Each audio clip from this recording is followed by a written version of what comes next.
sports, a few legendary venues are recognized by a single word. In golf, that word is Augusta. For tennis, it's Wimbledon. And in motorsports, just simply say Darlington. Today, we welcome you live to the granddaddy of all stock car facilities, Darlington Raceway in Darlington, South Carolina, where 43 of the world's best race drivers are set to compete in the 44th running of the Mall.com 400 presented by Super 8 Motel. After 4 of 34 events in this chase for the Winston Cup, Bobby Labonte holds a slim 18-point advantage over Mark Martin with 7-time Winston Cup champion Dale Earnhardt another 50 back, but closing the gap in a hurry. Hello, everyone. I'm Jerry Punch, and glad to have you with us today here at Darlington. You know, last week at Atlanta, an estimated 100,000 fans stood and screamed as 17 different drivers swapped the lead 30 times. Then in the final laps, they held their breath as Dale Earnhardt and Bobby Labonte ran wheel to wheel and door to door until finally a photo finish revealed that Earnhardt was the winner by just that much. Well, I'm pleased to report that the forecast here today is for more of the same. And why not? This is where it all began. For the past 51 years, this very demanding and historic egg-shaped oval, just like this season, has given the fans thrills and the drivers chills. Two men have had a million reasons to celebrate their success. A winning hand early in the season.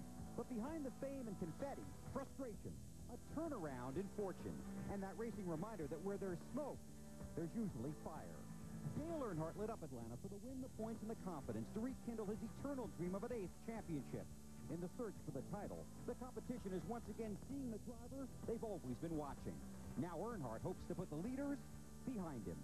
Here comes Bobby Labonte making it sharp. They come toward the line. Who will it be? The new Hendrick hierarchy is still searching for success.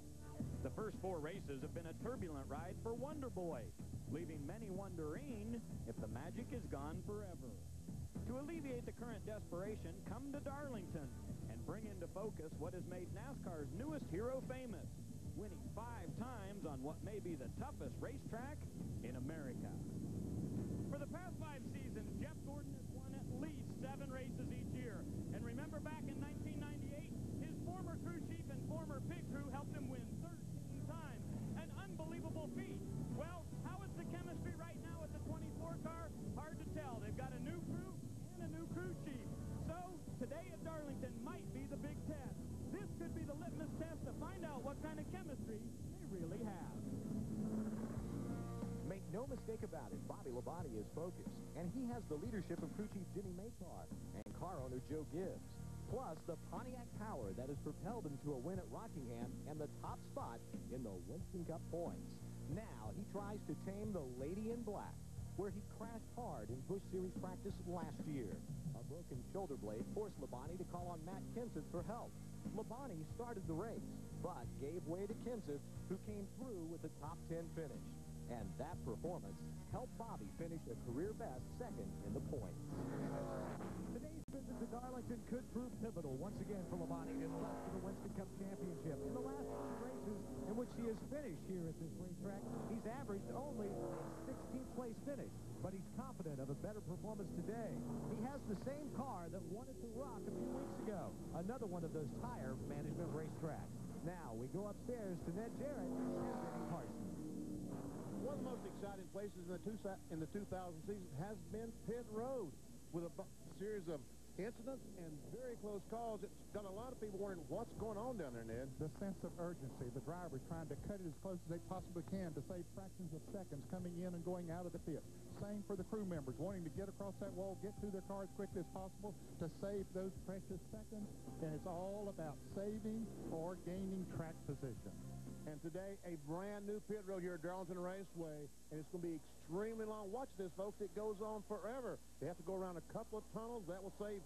There's a tunnel. There's another one up off turn 4. That will probably cost these guys 6 or 8 seconds trying to negotiate those. So, Ned, it will be a long time on pit road. Especially if you have to make a green flag pit stop. But everybody is happy about it because everyone can come into the pits at the same time under caution. There is no backstretch now here at Darlington. Guys, our ESPN NASCAR 2000 coverage is set to begin, so let's take a look at our Walmart Tire and Lube Express starting grid. 43 cars will start today, led by three-time Winston Cup champion Jeff Gordon, who claims his 31st career pole, but first of the year for Chevrolet. How about Kevin LePage? A great qualifying effort last week in Atlanta. He starts on the front row today.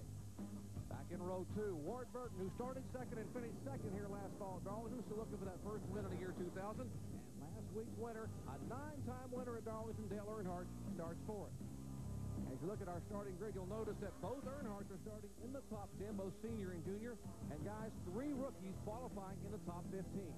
And that's rookies usually spells doom at Darlington. We'll see how the rookies of the year 2000 are able to negotiate this very, very tough racetrack. Very narrow. As we talked about, this racetrack was built 50 years ago for speeds of 100 miles per hour, not 170 that we're running today. And you'll see a lot of top drivers scattered all the way back through the field. And if you have the car set up, Rusty Wallace starting back there and Ricky Rudd, if you have the car set up right, you can gain positions here. It's very difficult, although, to pass here, but you've got to have a good car and a lot of patience. As you watch our starting grid, you'll note that Dale Jarrett, the defending Winston Cup champion, will start 17th. You saw that Jeff Burton right there starts in 27th spot. He won both events a year ago when the rains came. And we see back there in the 17th row, Bobby Hamilton. I wonder, can he overcome this starting spot and win the race, because he has a very good race car, just like Rockingham. Now, we mentioned the rains that came in both events last year. It is not anticipated we're going to get rain until later on this afternoon, but we are moving ahead. We are speeding up our pre-race coverage to try to get this race underway, to be able to get as much of the race, in fact, to get all the race in, if possible. Now, today we'll be riding along with 9 different drivers on their onboard cameras. Sterling Marlin starts back in the 28th position, alongside Jeff Burton in 27th. Rusty Wallace has a Miller Lite on board. He starts 20th today. Dale Jarrett, the Ford Quality Care, starts in 17th position. And Dick Trickle, the Conseco Pontiac, will start 14th. Start 12th. Bill Elliott, the Super 8 Motel Ford, starts in the 8th position. Bobby Labonte of Circuit City on board. He will be inside of row 4. And Elliott Sadler, second-year driver who's running very good, starts in 6th position. The Citgo on board. And Ward Burton, the Husqvarna on board. He will be starting 3rd, looking at that front row.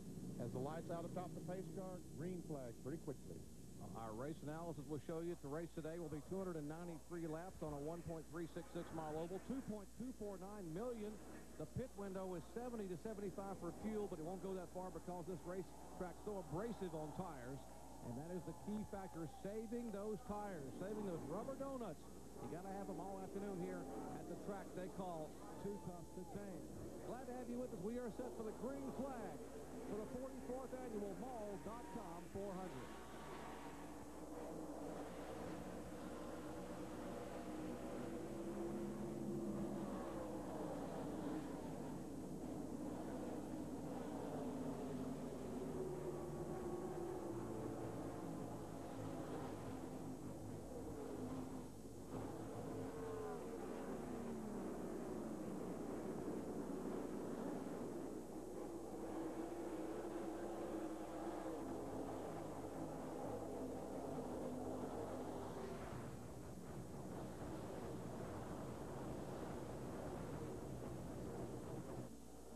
Gordon will lead him down the first time, single file now. Gordon, and we have trouble in turn 1, 2 cars.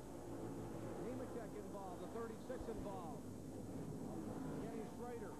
Sterling Marlin spun down there. He's coming on around. He should be okay. Caution is out. Flat spotted all for him. You didn't blow him out, did you, Sterling? Keith Simmons, the spotter for Sterling Marlin. Telling that the car is spun, telling the crew that he's flat spotted all 4 tires. They will have to make a pit stop as we see Terry Labonte driving away with some damage. And Joe Nemechek, tough break for him. Then we can see what happened entering turn 1 at the end of 1 lap. Looks like the car number 1 of Steve Park got into Sterling Marlin as they went into turn 1, and it just behind them. See Schrader's car spinning the left side of your screen. There's Terry Labonte getting involved in it. Little different angle. Once again, we see him go down the corner. Sterling Marlin already sideways. We did not see the contact there between he and Steve Park, but Nemechek is the guy that really gets hurt in this because his car is heavily damaged. The rest of them Might have some superficial damage. So very quickly, things get hot in a hurry. And as the Oakwood team, there is Joe Nemechek standing up on top of the wall, and his heavily damaged Chevrolet Monte Carlo rests against the outside retaining barrier here as we are just 2 laps in to the Mall.com 400. Action happening in a hurry here at the track, too tough to tame. And you know why they shoehorn them in here, because the fans love the action. Back in just a moment. Our ESPN coverage of exciting NASCAR Winston Cup action from Darlington is being brought to you by Super 8 Motels. Super 8, all the room you want. By Ford Motor Company, better ideas. And by Polaris ATVs. If you're going to ride, ride the best Polaris. Now we are working the first caution flag today, and there's the Kenny Schrader car, the Pontiac, M&M sponsored Pontiac on pit road. We check in down on the pit with Ray Donovan. Well, Jerry, lots of pit stops here, including Kenny Schrader in the M&M's number 36. He came in. All the guys that made it on pit road used 4 tires. So already in this race, 1 set of tires down for the 36. Now the 7 car is on pit road right now, and the problem is the transmission is locked up. They cannot get it out of 4th gear. They're working on it right now, but he's going to lose a bunch of laps here while they work in the pit. The Kellogg Chevrolet, he was one of the cars involved who just joined us. The caution coming out at the end of 1 lap. Here are the cars involved. Joe Nemechek involved. The actual first contact was Steve Park and Sterling Marlin, and then Nemechek and Schrader get together. Terry Labonte is involved, and that's why we are under caution here, having completed just 4 laps of 293 in this 400-mile event. First caution flag today coming out at the conclusion of lap number 1, and watch the contact here. As the car number 1 and 40 get together, Nemechek has nowhere to go. And, of course, there is the 36 car of Schrader involved as he slides across the racetrack. Working caution number 1 here at Darlington Raceway. The track too tough to tame.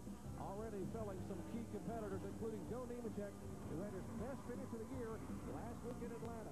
But he will not have it again today. Back with more live coverage in just a moment. Stay with us. Back at Darlington Raceway in Darlington, South Carolina. We're getting set for the restart here as the caution came out on the very first lap of the race. 4 cars involved, the most heavily damaged, that of Joe Nemechek, having to take back to the garage. I talked about that as the key to victory today, patience. And we hear the spotters talking to the driver saying, please be patient.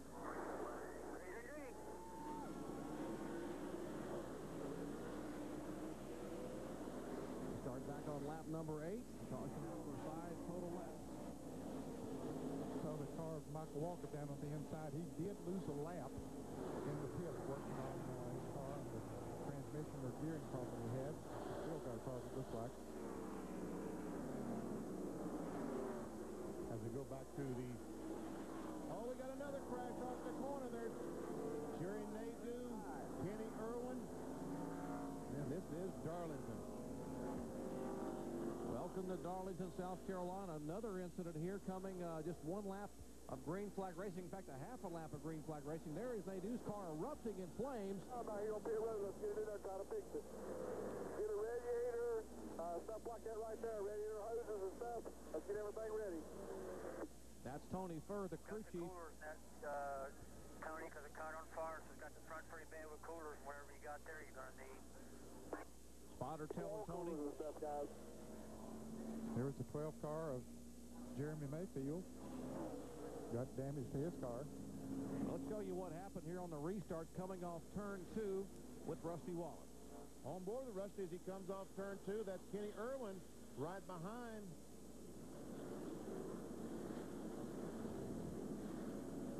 And right there, a little contact between Rusty and Kenny Irwin. Kenny, who tried to save it, just goes straight right in the outside retaining wall. And right in the groove in front of all those other cars coming off of that turn. We're lucky that more cars weren't involved than the 3 that I know of.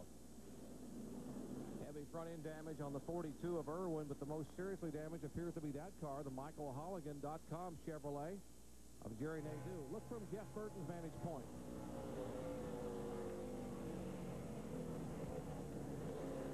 water's just parted for him. Wow, now that is threading the needle there. There's the heavy damage, the sheet metal damage on the back of Jeremy Mayfield's car, who's one of the pre-race favorites today. Let's check in with John Kernan. Kenny Irwin's crew looking over the car, the 42 car. They're going to push it behind pit wall because when he first pulled in, you can see all the water down on the ground on the pit road area. He has broken the radiator, so they're going to have to replace that and also cut away part of that bent-up sheet metal. So Kenny Irwin's going to spend a lot of time behind the wall. South crew, they're trying to get that car worked. Tony Glover and the crew will have a significant amount of sheet metal as well as internal work to do on that car. And you heard Jerry Nadeau's crew talking about they're going to have to change the cooler in the front of the car. With that oil fire we saw a moment ago, there are the main cars involved. Nadeau, Mayfield, and Irwin. The initial contact that you saw was Rusty Wallace and Kenny Irwin. Came off the corner, Rusty had a great run, just goes up, and all it takes is a touch. And we've talked about the very, very narrow groove at Darlington. It's not a situation where you have another lane to go down. All these cars will basically run in the same spot all day long. Well, if you're scoring at home, the box score reads 10 laps, 2 cautions, and 8 race cars. That's what's been involved thus far. If you just joined us, walked in the house and flipped it on, that's Darlington, folks. And there's a look at Johnny Benson's crew working on his car, Lycos.com Pontiac. Now, we see he had some, well, I don't know where this damage came from. I guess in this last crash, he ran in the back of someone. We see them working there on the right front fender, trying to beat it out and put a piece of tape over it. Yeah, we saw those 3 cars that had major damage, but there were a lot of other cars that Middle of the back stretch. back there. And Johnny Benson apparently was one of them. Make it more tape like this, guys. Make it more tape like this, guys. James Zenser, crew chief, tell him get Base car entering turn 3. Car entering turn. Go. 4,000 even. Give me some brake clean on some racks, too, so we can wipe the hood down real good. Reminding him 4,000 RPM. On in, pull left's on, and I'll go back and work on the right.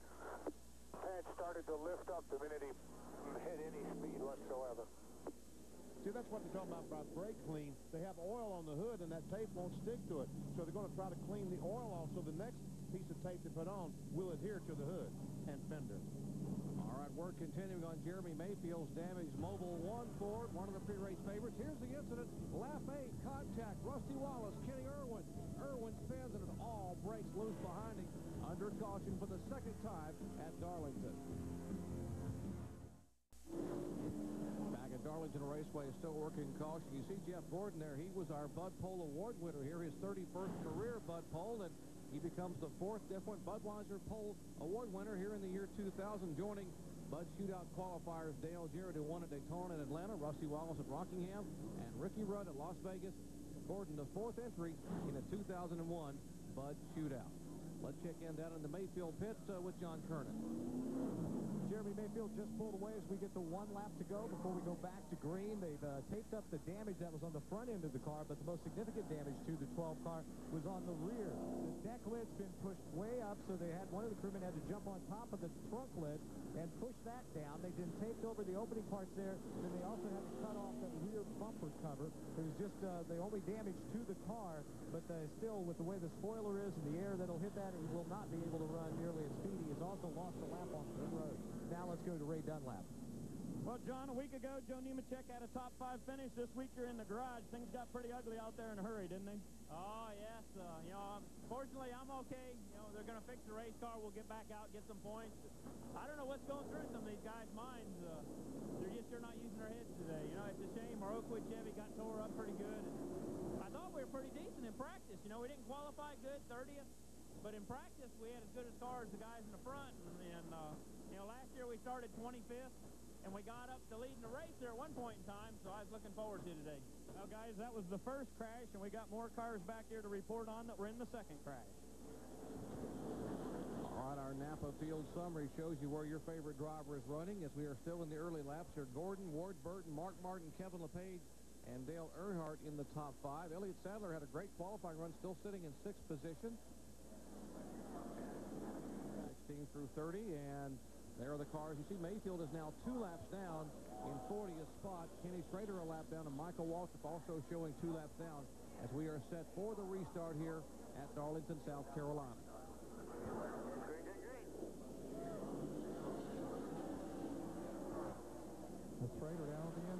trying to beat Jeff Gordon down into turn 1, try to get one of his laps back.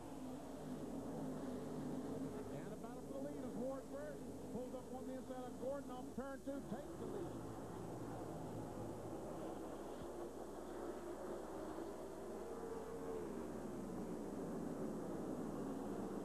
Caterpillar Pontiac of Ward Burton leading for the first time today here on lap number 14.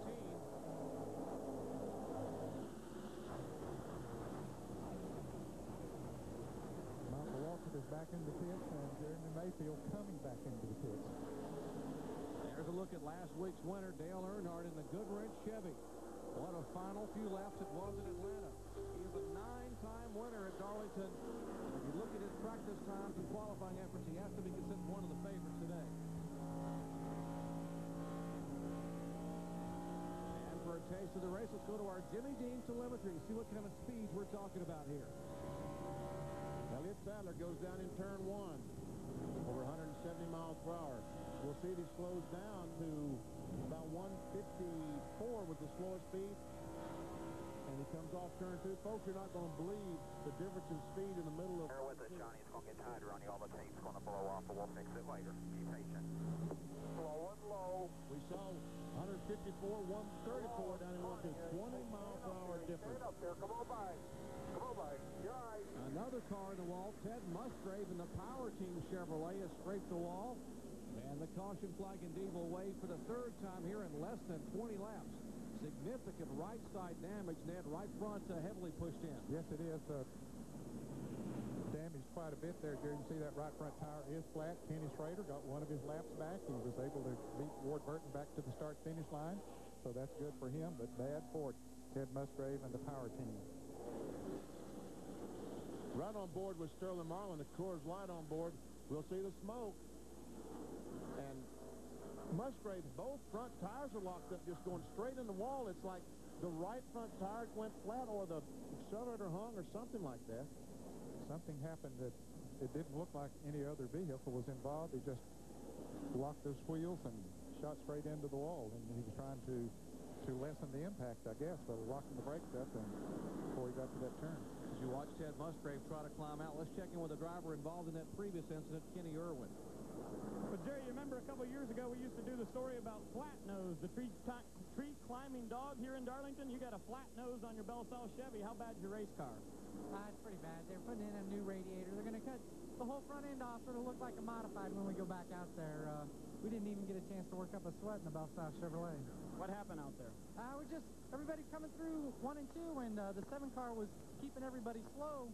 And the spotter told me that, everybody was slowing down, so we're getting slowed down. And then whoever's running behind me just got in the back of me, and that's what started the whole deal. Okay, so Kenny Irwin will get back in that race car, and they will go back out, and the leaders are coming to pit road. Well, we've run 18 laps, and you can't afford to run very long without getting some fresh rubber on. Ward Burton staying on the racetrack by himself. He in the pace car on the racetrack. Everyone else, guys, heading for pit road at 45 miles an hour, 4,000 RPMs. They come creeping down one continuous pit road for the first time ever at Darlington.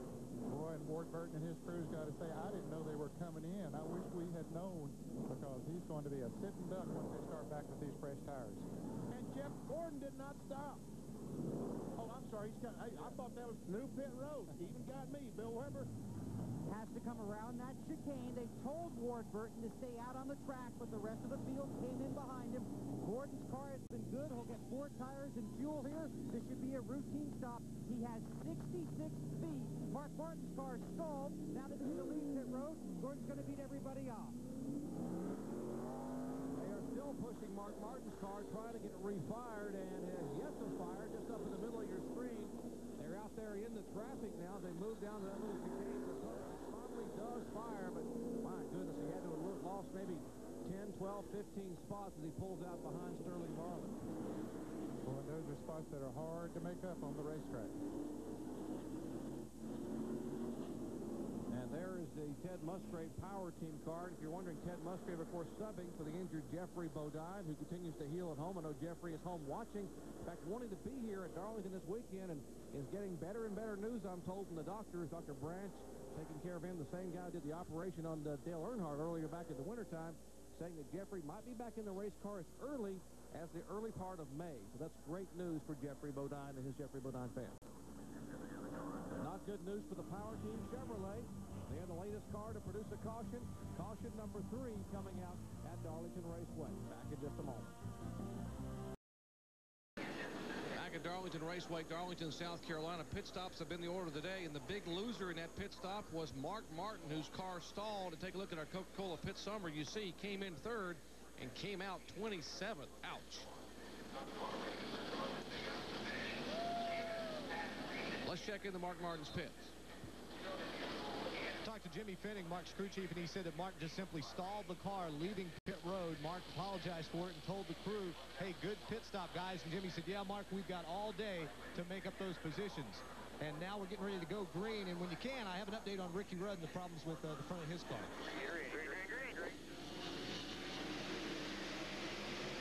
Then I believe Ward Burton and his crew made a mistake by not pitting with the rest of the cars. I'll have to agree with you, Dan, because he's off sequence as far as the other cars are concerned now, and I feel for that possible. Well, let's find out why Ward Burton opted not to pit. Let's check in with Bill Weber. Well, Jerry, they're happy with how their car was running, and I asked Tommy Baldwin, I said, if you stayed out, do you think the rest of the field would too? He said, yes. I said, how's your car now? He goes, I'll let you know in 10 laps. So they're watching and waiting to see what happens. John?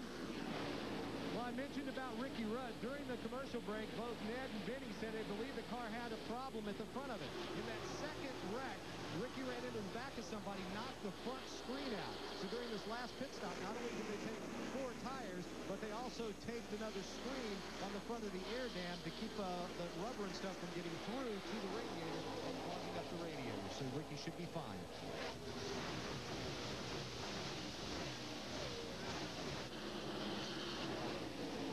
Thus far, Ward Burton holding his own. Right now, Dale Earnhardt, the 3 car, trying to get alongside Jeff Gordon. Get down at 13, they'll be in your way. Inside looking, 12, clear. Inside looking. John was talking about a moment ago going by Robbie Gordon, and Gordon in the 13th Still car. inside. And Dave Marcus almost makes contact with Robbie Gordon off turn 4. Clear all around. Well, he's looking pretty racing here today. Marcus, the oldest driver in today's field, 59 years of age. Had a great qualifying run, 26th position.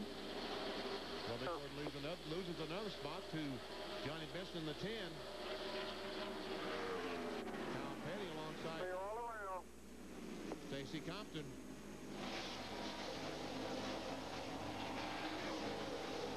They are racing back for 30th, 31st, 32nd position. We're going to get a little bit better for you. We'll get it back in next time. You're all clear. That's Dick Trickle in the 14th car. This is Conseco Pontiac, his first race for A.J. Foyt. Was running up in 10th spot, but after the pit stop, he's back in 28th. And Steve Park trying to get alongside the Pennzoil Chevrolet. And if you folks wondered about Mark Martin, he's picked up 3 positions up to 24th. He was 27th when the green came out.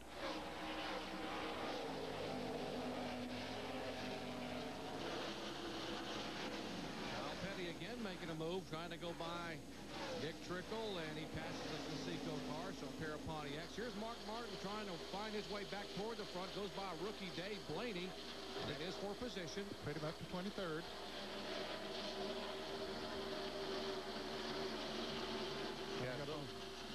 Chad Little in the green car there will be his next prey, one of his teammates.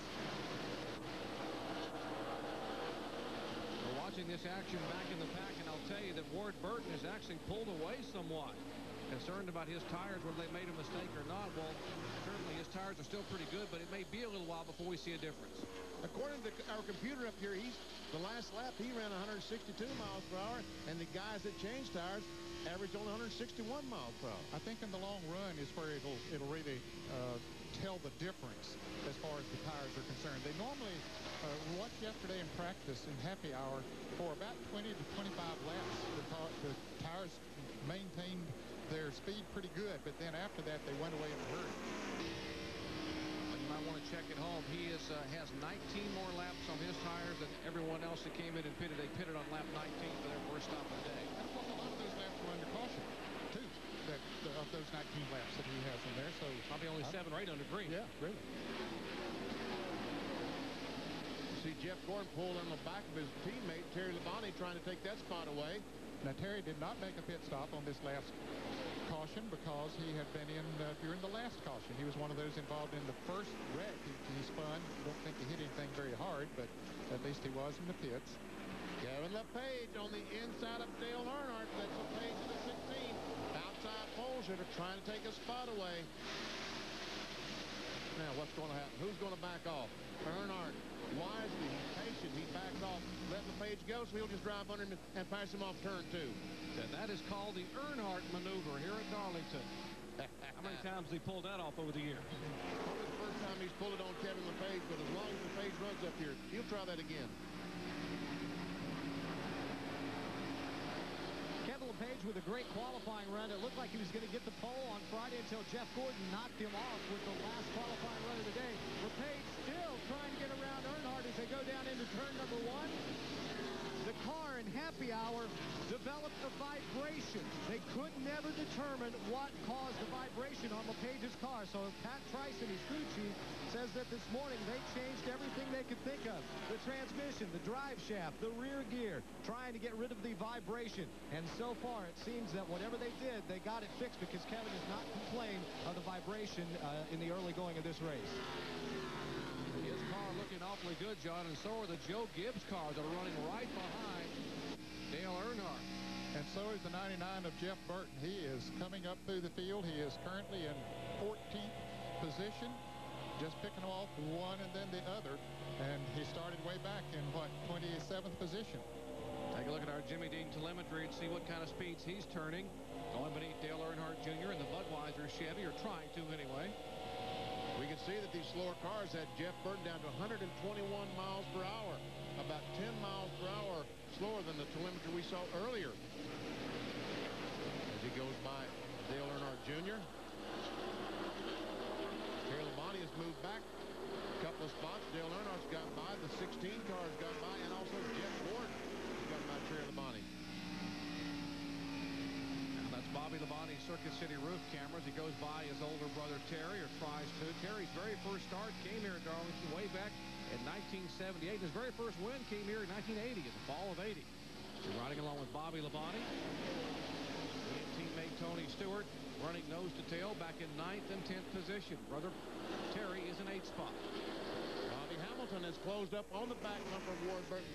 Now, Hamilton's tires are not as fresh as Jeff Gordon's, but he did have fresher tires than Ward Burton. His probably only has 6 or 7 green flag laps on them before we threw the green flag a few laps ago. And then you talked about at the top of the show how good his car was yesterday in practice. He was extremely good at Rockingham a few weeks ago on a track that's very abrasive, similar to this. Now he wants to lead.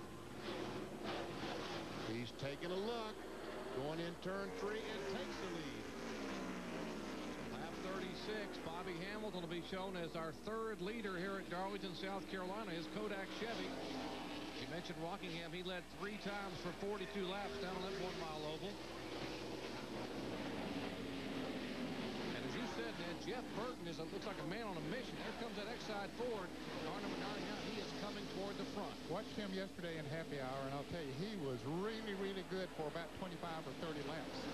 And after that, his car seemed to go away some, but it was extremely fast for that period of time. He said they made some adjustments on it overnight, and hopefully take care of that part where it slowed down on long runs. Our Super 8 serial scoring shows that Burton started 27th, and if he makes it by the 5 car here, he will now be in the top 10. He is currently in 11th spot. How about Jeff Burton's run, Ray? Well, Jerry, he's very, very good, and Jeff just called in and said, let's put 1 round of wedge in the right rear the next stop, and I think we'll have this car perfect. Spotter Bobby Hudson up on the roof timing all the cars. He said, where you're making up your big advantage is coming off 2. Everyone's tight there, and your car's really good, so watch for him to make moves coming off turn 2. I think that the car has something to do with it, but Jeff Burton really gets through the middle of 1 and 2, off of turn 2. That is his strong suit. Even yesterday in the NASCAR Busch Series race, that was his strong suit. Well, I hate to see him get much stronger than he is right now if they can make the car better. 39 laps are complete. Bobby Hamilton, our leader here at Darlington Raceway. Back with more live coverage in just a moment. Exciting ESPN NASCAR Winston Cup coverage from the track too tough to tame. Darlington, South Carolina. Take a look. There's that egg-shaped oval we're talking about. Get a nice view courtesy of the fine folks at Pennzoil and our Pennzoil Copter cam. And you can see the narrow end of the egg and the more expansive end of the egg. And Benny, as we saw earlier, 20-mile-per-hour difference in speed from one end to the other. 20 miles per hour. We saw in the clinic just a moment ago, 20 miles per hour. There we see Bobby Hamilton. And we see how he's pulling away from Ward Burton ever so slightly from 1.3 seconds to 1.6-second lead. The nation's rent on-track interval. See Jeff Gordon back there as the 12 car gets lapped by Ward Burton. Where's Jeremy now? He's 4 laps down there? 4 laps down. And you see the reason, the damage to the rear of his car. Now Gordon is beginning to move in on Ward Burton. Now remember, Ward Burton did not make a pit stop, and Gordon sort of took it easy a few laps to get that air pressure build up, get the car comfortable, and now he's beginning to pay off for it. Take a look at Rick Mast. Good run for the Big Daddy Chevrolet, the Larry Hendrick-owned car, who started 41st. He was involved in that first incident on lap 1 where he spun. John Kernan told us a moment ago in commercial that Mast came on pit road, took on 4 fresh tires, and he is holding his own in 4th place. His 312th career start. Still looking for that first win, and a great run thus far for that Big Daddy's car, for Rick Mast.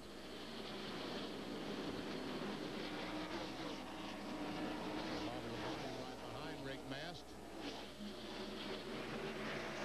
One thing, these cars are running fast enough miles per hour wise that this dreaded thing called arrow push comes into effect. When you pull up behind someone and you lose the air going across your car, you lose some downforce, and it really makes them hard to come off the corner. They pick up that push off the corner.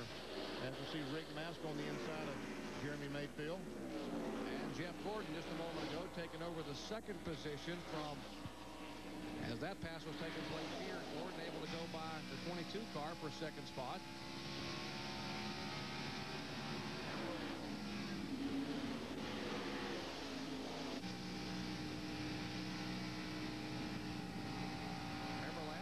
Bobby Labonte had broken his shoulder in the Saturday Busch Series event, and they had Matt Kenseth subbing for Bobby. Kenseth drove this car to a top 10 finish, so a pretty impressive run for, and that may have saved Bobby Labonte's shot at the top 5 in the points. He ended up finishing 2nd overall in the point standings.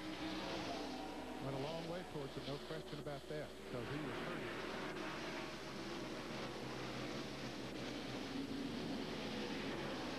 Mark Martin is gradually coming up through the field. Remember, he was in 27th after that pit stop. Picked up 11 positions since then, just past Rusty Wallace. Now has moved into 16th position. Let's check in on his progress, talking about Mark Martin with John Kernan. We already documented the problem that Mark had stalling the car leaving the pits. Now, I neglected to tell you, they also made a chassis adjustment. The car was just a little bit loose, so they put a round of wedge into it to try and tighten it up. And the last few laps, Mark said the car feels pretty good to him right now. So as he tries to pick his way toward the front, it's hard to imagine what he could be doing now if he hadn't had that problem on pit road, because he's got a very good race car. Closing in on Dale Jarrett, who currently is in 14th position, taking a look out the back of the Quality Care bumper cam. And Jarrett just goes by. Jimmy Spencer takes over position. And Mark Martin now will go down the inside of Spencer as we look out the back of Jarrett's car. So Martin takes over the 14th position. John Andretti, the STP Pontiac. Bill Elliott and Elliott Sadler battling for position. That's back about 18th and 19th. Not about, it is 18th and 19th. That's Rusty Wallace right in front of Bill Elliott, the 17th place car. And right behind Bill Elliott, our Citgo roof camera, is Elliott Sadler, dropping for the Wood brothers, who are celebrating their 50th anniversary. And now looking back from Rusty's bumper cam. We're all over Bill Elliott, front and back. Bill, you can't do anything we're not going to see. two-time winner here in Darlington. And how about this battle here? Kevin LePage in the Ford and the young Earnhardt, 25-year-old Dale Earnhardt Jr. And this young man is a talent. He really is a talent. And as I've said before, I don't think that I've given Dale Earnhardt Jr. enough credit for his talent. I think I've given a lot of credit to his operation, his team, and Tony Uri and his dad. But this number 8, this Bud Rogers Chevrolet, very talented young man. And I got to, yesterday when we talked to Earnhardt Jr. at happy hour, he said he likes this place. And you said? Well, he's young. He'll learn. He'll learn. Back up front, now they're chasing Bobby Hamilton. The first time he's led at Darlington since October of 1991, or should say the fall of 91. And look at Jeff Gordon go flying by, and then he just inhaled him. Well, Bobby Hamilton saw him coming, and he just moved over and let him go. He knew that Gordon, with those fresher tires, was a lot faster. And we got a crash. Whoa, that is Jeff Fuller. Leaders come by. There comes Gordon by. There's Hamilton by, and Jeff Fuller has hit a ton in the back. Stay high over there. Jeff Fuller, oh, don't back up too far, Jeff. He's trying to get his car back to... Boy, this is going to be a break for these guys who have not made pit stops before. Ward Burton didn't fall back too far there, so it's going to put him right back in the thick of things. It'll work out good for him. Yeah, we talked about what a huge disadvantage was. Ward Burton only fell back to 3rd position. When these cars pit, he'll be able to pit with them. If his crew's fast enough, he'll be back in front. So, yeah, it did not hurt him at all. But not a good break for rookie Jeff Fuller driving the Viagra Pontiac, and he has damage on both the front and rear of that car. I can try to show you as this car was already spinning just a moment ago. Watch it hit the backstretch wall. Oh, a ton. Right head on into it. And then comes down across in front of cars and taps the inside wall. Not too hard. Fuller had that great run in Atlanta where he qualified 15th and finished 22nd. Had a great qualifying. Had qualified 14th here, but now he'll head to the garage area to the attention of Barry Dotson and the Eel River Racing crew. As we are working the 4th caution flag of the day. And as Ned Jarrett said, a break for those that had not pitted, and everyone else who had pitted is going to come back in for that all-important fresh Goodyear rubber.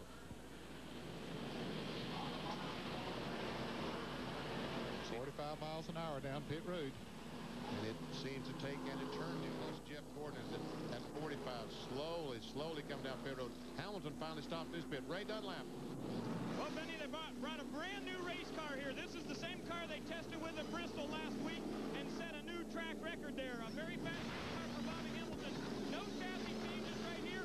They went up a pound on the right front tire.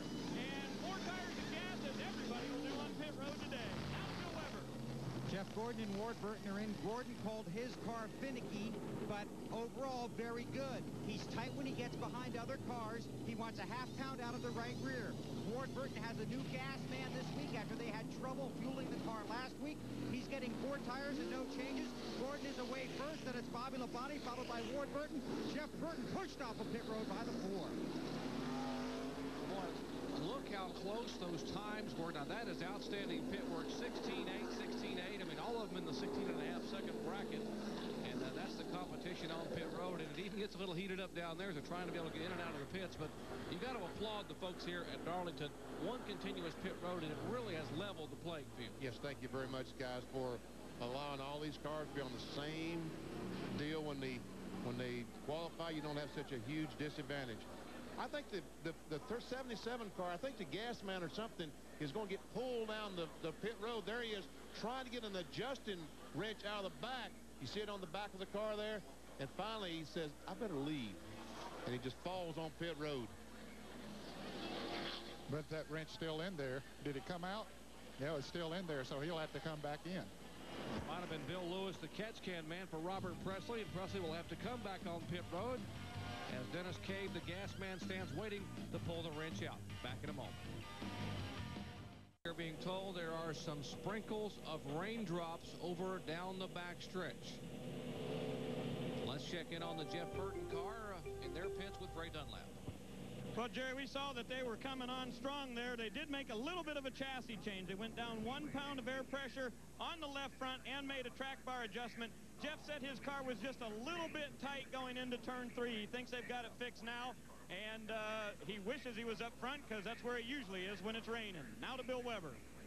Dale Earnhardt was tight off of 4, loose off of 2. Then at the end of the run, he was loose all over the track. They took this rubber out of the right rear during that pit stop, and they also made an air pressure adjustment to try and improve the handling of the race car. Now to John Kernan.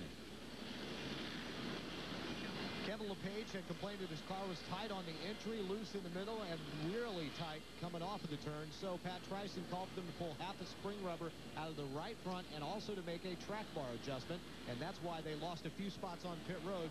And the vibration is gone, and there was a flutter and popping in the engine. But Kevin has just reported in that everything is fine with the race car right now, although they did lose a few spots because it took them a little bit of extra time to get that spring rubber out.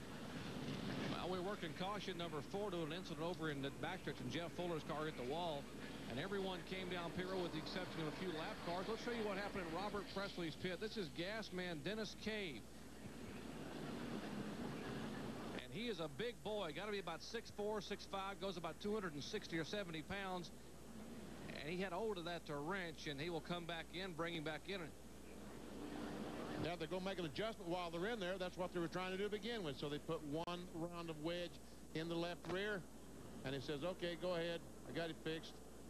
Dennis gets the wrench back and says, how did this thing get bent? Let me see, how do I remember? Oh, yeah, it was trying to pull me down pit road. That's how it got bent. And he's telling Ryan Pemberton, the crew chief, said, look, I bent that thing. I'm Superman. He's a big boy. Absolutely under caution, unknown, the worse for wear. Robert Presley did not lose a lap. He just worked at the back of the tail end of the lead lap. We'll show you your favorite drivers running with our Napa Field summary here at lap 60. Jeff Gordon being shown as a leader. Bobby Labonte, Ward Burton, and Jeff Burton in 3rd and 4th. Rookie Matt Kenseth rounding out the top 5. Check out 16 through 30. Elliott Sato leads that group. Terry Labonte's back in 22nd. Rusty and his brother Kenny, 23rd and 24th. Robbie Gordon in 30th. And you see there are 34 cars on the lead lap now, Johnny Benson being the last one on the lead lap. Working caution number 4 of the day here at Darlington Raceway. Back with more live action in just a moment. Back at Darlington Raceway in Darlington, South Carolina. You wonder why this track is egg-shaped? We're going to show you. Over here in the corner right here, that is a minnow pond. And that farmer Ramsey that owned that minnow pond said you could build this racetrack, but instead of making the track come all the way around here like it would to be symmetrical, nope, you got to have to make it very narrow there. And because you're not going to disturb my minnow pond, that's why we have one of the most historic facilities in all of NASCAR. You want more information about what's happening at Darlington? Well, you can log on to the Information Superhighway. NASCAR online at www.nascar.com. Real-time information about your favorite driver and what's happening here right now, which is the green flag about ready to reappear at Darlington, South Carolina. Green, green, green, green, green, green.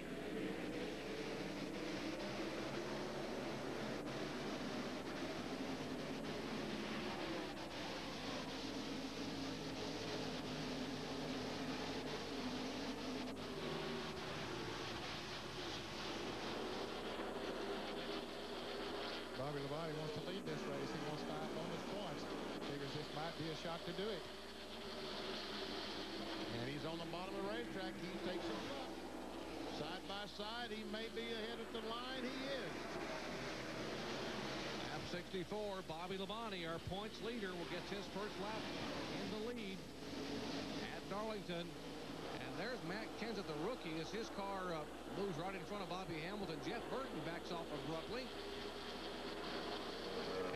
And Matt Kenseth having a great one here early at Darlington.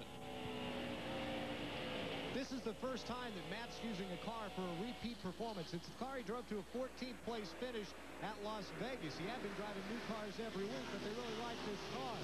And through the first few pit stops, they haven't made any adjustments to the car at all. Only 4 tires each time. Kenseth is really happy with the car. He's one of those young drivers, I guess like Benny said, he just hasn't learned to dislike this place. Matt has always liked Darlington. That's Dick Trickle there as we see Kenseth. As he tries to get on the inside of Dick Trickle. Trickle is a lap down, back in the 35th position. Kenseth goes in on the flat of the racetrack trying to get by. Meanwhile, Bobby Hamilton and Dale Earnhardt Jr. get by Jeff Burton.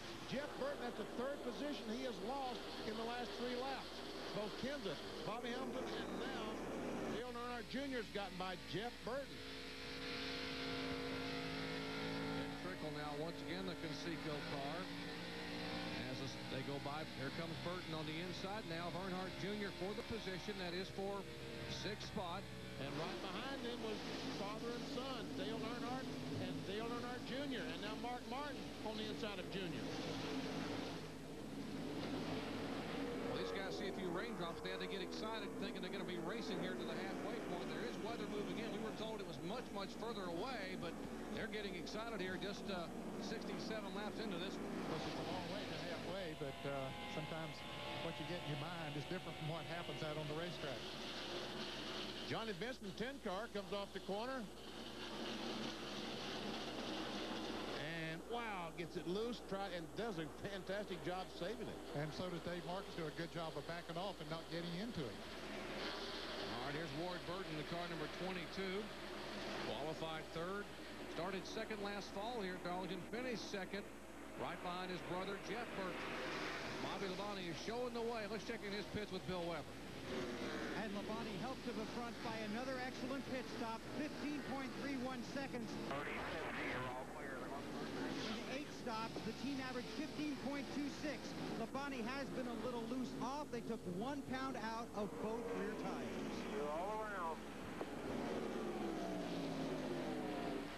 Well, there's the front 2 cars. There is Gordon, and there is rookie Matt Kenseth. We mentioned he drove the 18 car for Bobby Labonte here last spring. Got some valuable experience. Logged a 10th place finish in that car. This car, as you heard John Kernan say a moment ago, was the car he finished 14th in at Las Vegas.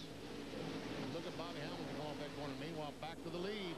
These 2 Pontiacs nose to tail.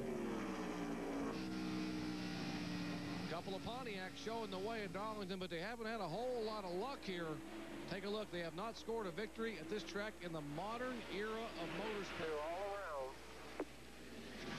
And folks, and here's Kenseth now taking over 3rd, and Bobby Hamilton comes with Jeff Burton.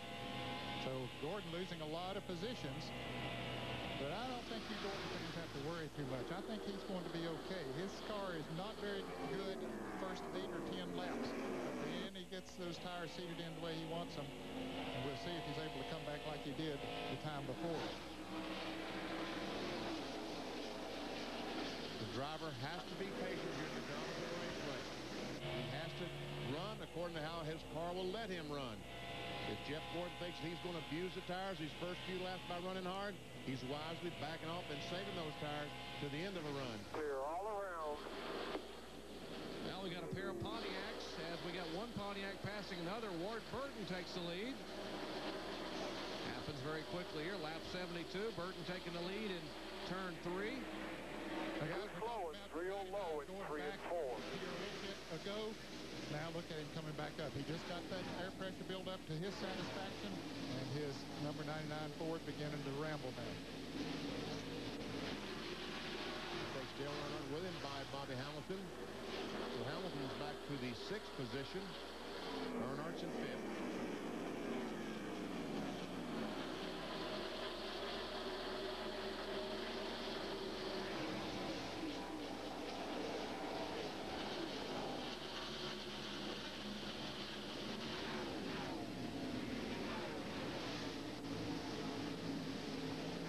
At the beginning of the year over who had maybe the best manufacturer, best make of cars. I think it's been pretty even thus far. We've got 2 Fords that have gone to victory lane, a Pontiac and a Chevrolet. And we got a couple of Pontiacs up front and a Ford and a Chevrolet and a Ford. See Kenny Wallace, the 55 car, square D. Robbie Gordon in the 13. There's Kenny Wallace. He goes down in turn 3. He's currently running in 27th position. And Dale Earnhardt goes by Matt Kenseth. Moves him into the 3rd position, 4th position.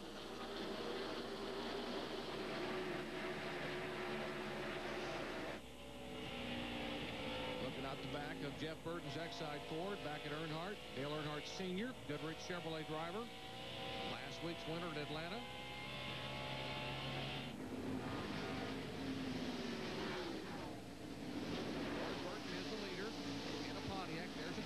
car, the Caterpillar colors. Behind him is the Pontiac Interstate Battery sponsorship for Joe Gibbs-owned Bobby Labonte car. Third place being shown is Jeff Burton, Ford Taurus. Earnhardt back in fourth. Kenseth now back in fifth position.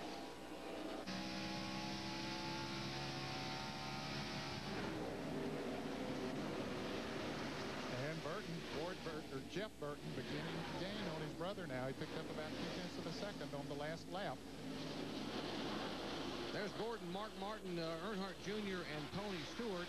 They are 7th, 8th, 9th, and 10th in line. Right behind them is, you see the 88 car coming in your picture, Dale Jarrett. And Bobby Labonte has closed back up on the 18 car.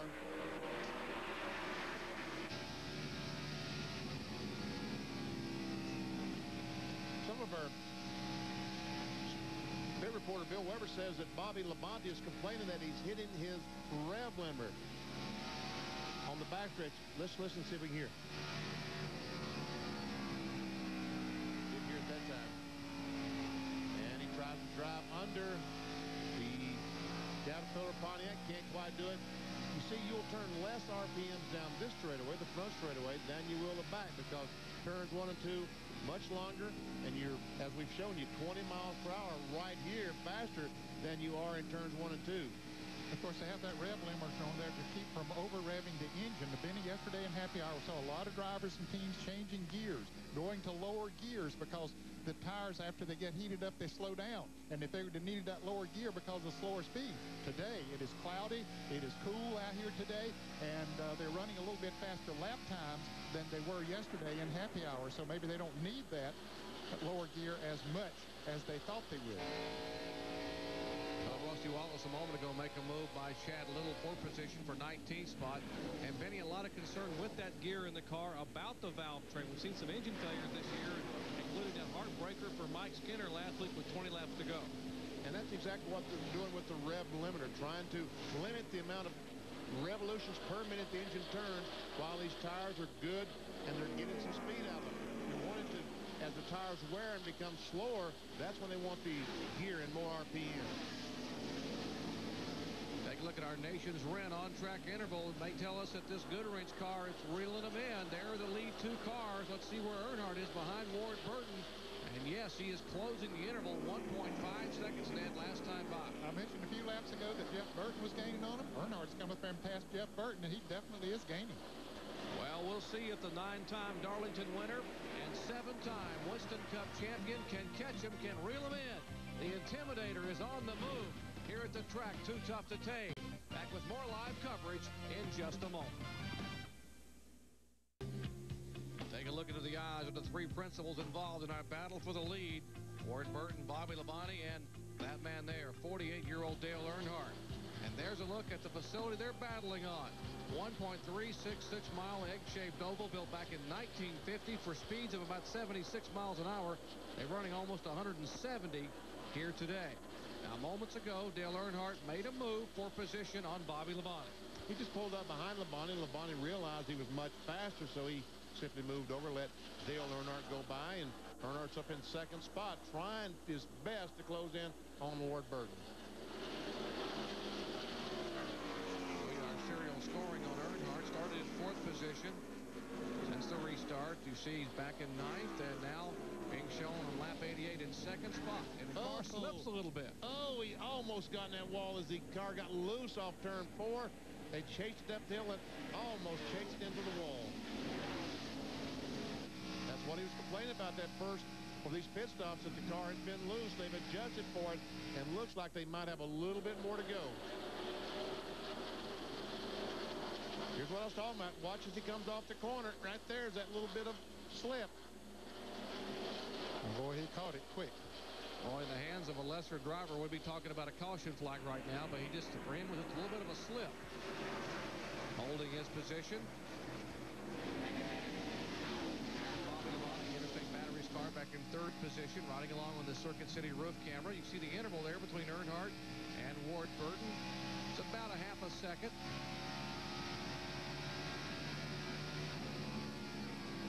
Last time by, Earnhardt was faster than Ward Burton. And watch these guys, how high they're going, trying to catch that green racetrack, trying to let the racetrack help their car handle around the racetrack. That time, both of them ran about the same speed. Earnhardt a little bit quicker than Ward Burton. About 600ths of a second off of the lead that Ward had. He was 52, and now it's 4600ths.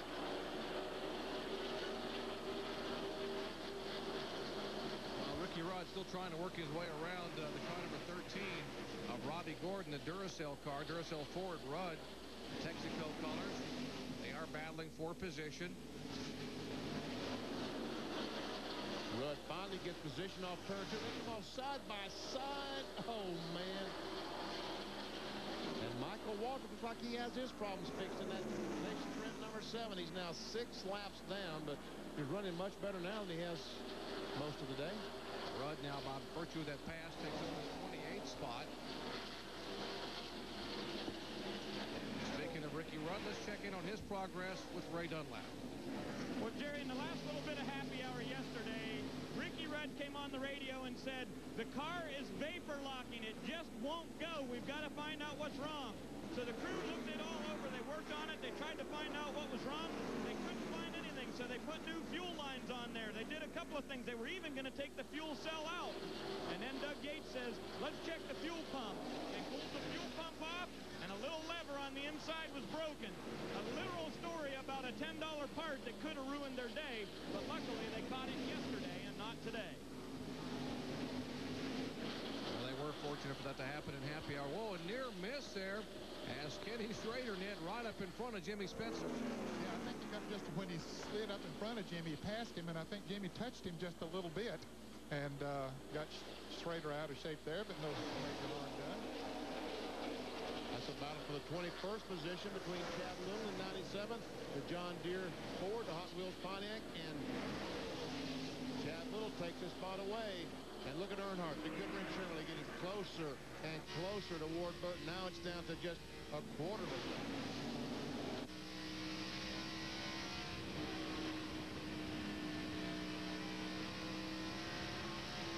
Ward Burton started third, currently leading here. Same car he finished third with at Rockingham. In fact, both these drivers are in their Rockingham cars. Earnhardt finished second in that same car, number 3, and Ward Burton finished third in this exact same Pontiac, number 22. They're running first and second here today, and the guy who won, by the way, at Rockingham is running third in his same car. That's Bobby Labonte. And we see that time by that Bobby Labonte was the quickest of the top 3. And we go back to Tony Stewart. Now Dale Jarrett was the third fastest car. You see Jeff Fuller back on the racetrack, and they've had to modify his Viagra Pontiac somewhat as he's back up to speed, or trying to get to speed, but you Jeff Fuller fans. And check this out. Terry Labonte had the fastest speed. And 16 car, what's up that 147 miles per hour for Kevin LePage? Obviously a problem with Kevin LePage. Let's check in his pits. Well, Jerry, Kevin has been complaining the last few laps that the car has gotten extremely loose. So he's got a handful out there. They're hoping for a caution so they can come in, take on 4 tires, make an adjustment as the 18, Bobby Labonte, gets around the 3 of Dale Earnhardt. But LePage fighting an ill-handling race car right now. And at Darlington, that is quite a handful.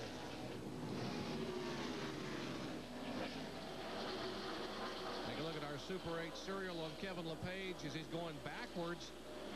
Car not handling. And Ned, you made a call a bit ago. You look at how now he's back in 17th spot. Oh, look at him fight that steering wheel. They last pitted on lap 56. We're on lap 98. That's 42 laps on tires. And you said at 40 laps, the tires begin to go away very quickly. We saw that yesterday in the happy hour, Jerry, and especially if your car is not handling. If it has a little bit of a push or either it's a little bit loose, whichever way it is, if you're abusing those tires, then when you get about 40 laps on them, it really begins to show up. And evidently that's happening with Kevin LePage here now. Rusty Wallace goes beneath LePage for 17th position, and we'll take that away. Rusty, 1989 Winston Cup champion, trying to get a top 10 finish here. Our leader working traffic now, that would be Ward Burton. A pair of Pontiacs showing the way at Darlington. Last Pontiac win here back in 1963. A guy by the name of Joe Weatherly driving for Bud Moore. But Pontiacs are showing the way after 99. motorsports, a few legendary venues are recognized by a single word. Back at Darlington Raceway, recipe for disaster, leaders in very, very heavy traffic, and now they're able to weave their way through almost. Ward Burton with Dale Earnhardt glued to his rear deck, trying to work their way by some lap cars. And Bobby Hamilton has moved into the third spot. Labonte, Bobby back to fourth. Didn't see those two cars coming. Well, there were some tedious moments as Dave Blaney brings his Pontiac into the pits. Oh, near contact there as one car peels off to come down pit road. That is Kyle Petty in the Hot Wheels, and he got tagged from behind as he was trying to slow down. There's sheet metal damage in the back, the right rear of the Hot Wheels Pontiac.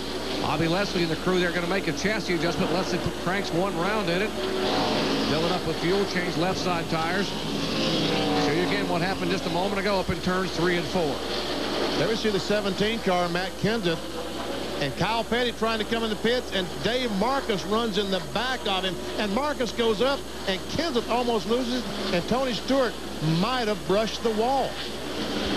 And Tony Stewart had really been coming up through the field here in the last 10 laps. Look at it again here as Marcus hits Kyle's. Kyle slows down, trying to come in the pits, and there's Stewart in the 20 car.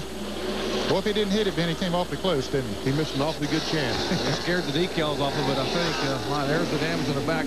Here is Bobby Hamilton, and Benny Parsons made the call at the very beginning of the show. This 4 car was going to be good today. Benny, twice today we've seen him reel in the leaders, and now he's working on, or was a moment ago, working on Earnhardt for second position. Bobby Labonte back in fourth. Ward Burton, meanwhile, has pulled away to about a 2.5 lead on Dale Earnhardt. What about Bobby Labonte's situation, his progress? Let's check in with Bill Weber. Well, Bobby Labonte is driving the same car he drove to victory lane at Rockingham, and he's getting the same advice. Don't race the field, just race the track. Halfway through his run, like most cars, the tires go away. They made a track bar adjustment on their last stop. They're going to put the track bar up one round on their next stop to try and help him on these longer runs. But he's not concerned with the leaders. He's concerned with racing the track. It worked at Rockingham. We'll see if it works at Darlington. This car a moment ago we saw going backwards with a severe handling problem. That is Kevin LePage, our outside front row starter, the FamilyClick.com Ford. He comes down to the attention of Pat Bryson and the crew as they have been on these tires some 57 laps. He's hit the U-turn turning. And Jerry, with this new pit road configuration, it seems like it takes all day as LePage gets counted into his pit by his crew chief, Pat Bryson. Told you the car was extremely loose. They'll put on 4 new tires. Also expect a chassis adjustment. There goes 2 rounds of wedge in the left rear. And they were talking about making a track bar adjustment too, but it looks right now as if it's only going to be the chassis adjustment in the left rear. Left sides are going on as the tire gets away. Now he's down and away. And Dale Earnhardt Jr. coming in to his pit, just pitted 2 pits down. Earnhardt has lost a couple of spots out there on the racetrack, and so far they will make a track bar adjustment in the right rear. Right sides are going on for Dale Jr., who his worst qualifying effort of the year, and that was a 10th place effort. Already around to the left side. They've already made that adjustment in the right rear, trying to tighten the car up just a little bit, little slow on the left rear tire, but finally they get the left nuts tightened, and Earnhardt Jr. is away. These are scheduled pit stops. They're at the very end of pit road. You have little pitting at the very far end of pit road, right after you come off of turn 4. If you just joined us, we have one continuous pit road today for the first time at Darlington. Jeff Hammond and the crew made a chassis adjustment on the John Deere Ford. Chad had that great run last week in Atlanta, qualifying 13th and finishing 6th. On a follow-it up today is these are scheduled pit stops. Here on lap 112, the car number 31. This is the same car that dominated at Atlanta last week. Had the engine go away with 20 laps to go. Mike Skinner headed to his pits in the low Chevy. Everybody will take on 4 tires. John Kernan is there. Mike Skinner also having somewhat of a handling problem, a little bit loose, so they'll make a wedge adjustment in that left rear. They'd also talked about making an air pressure adjustment, but I didn't get here in time to check it out. It looks like a good pit stop on the way for Mike Skinner. Left side lug nuts tightened, and Skinner heads down pit road. Robert Gordon coming in the pit road up there. actually is coming out. Then he's made a pit stop. Brett Bodine is in. Earnhardt Sr., the Goodwrench Chevrolet, is dropping back. As you see his son pass him. Of course, Dale Jr. has fresh tires on it, but Dale Earnhardt has dropped back now to 9th position. His car has really gone away. And this would make 59 laps they have run on these tires. Watched this just moments ago with the car number 3. He had a handful of race car. Gordon goes by. And DJ's up there to pass him, but Kevin LePage with those new tires. And see how much of a difference it makes? Man, he just stood on the gas and just drove right past him. Earnhardt now being shown back in 9th position. Was battling for second spot a moment ago, trying to reel in the leader. And now with those tires having gone away, Ned, he is really losing some valuable time on the racetrack. Yes, he is. He's over 8 seconds behind now, Jerry. And that's is the important part. As we see Jeff Burton now, he's thought as long as he's going to fight it. He's coming into the pits to get him 4 new tires, Ray Dunlap. Well, Ned, Jeff said, I got to do it this time, guys. The tires are just going away too much. His car is still a little bit tight off turn 4. They're going to make air pressure adjustments to try to give him forward bite. The 99 car is in the pits right now. 3 brand new crew members on this team this year, including Hollywood Mark Armstrong, Ray Anderson, and Tony Enderle. Their pit stops have been excellent here as they move around to the second side. Burton gets a drink. They've got the left side tires going on. Plenty of fuel here. They're over 18 seconds, but not a bad stop. 18.3. Now to Bill Weber. Well, this end of pit road about to get very busy. A lot of drivers wanted to wait. Actually, their crew chiefs wanted them to wait a few more laps, but they simply couldn't do that, and now they're going to come down pit road. It's a long haul all the way down to the turn 1 end of pit road. The signboard is out for Labonte for the 94, for the 3. The 88 is on pit road. Left sides for the 88. Now Gordon makes it into his pit stop. He told his crew he was loose. They're going to put out 1.5 rounds in the right rear. Now the 88 is pistol. Earnhardt is also on pit road. They want to make a wedge adjustment. The wedge bridge is in the 3 car. They're around to the left side on the 24 and the 3. The 88 coming down pit road. The 24 is away. We'll race the 88. We wait on the 3. The wedge adjustment was made. Earnhardt's away. Bobby Labonte now on pit road. He's also been telling his crew that they wanted to make a track bar adjustment instead of going 1 round up. They want to go 1 round down.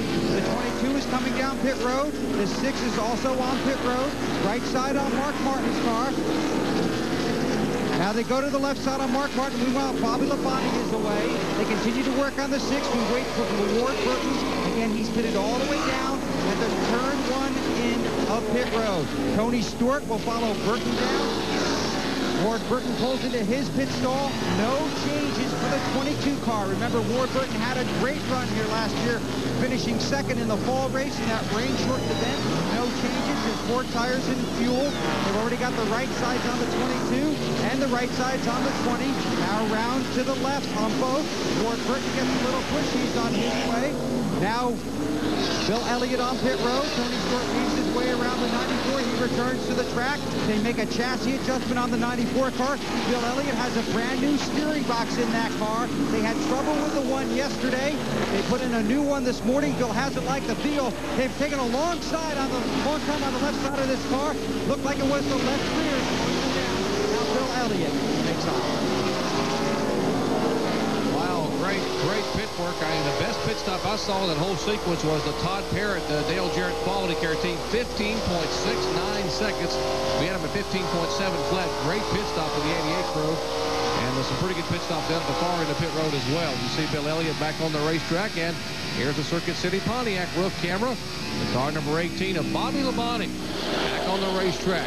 So Bobby Labonte, after that round of pit stops, is showing the way, and the crews will check the tires, and we'll take a moment and come back and check the field at Darlington.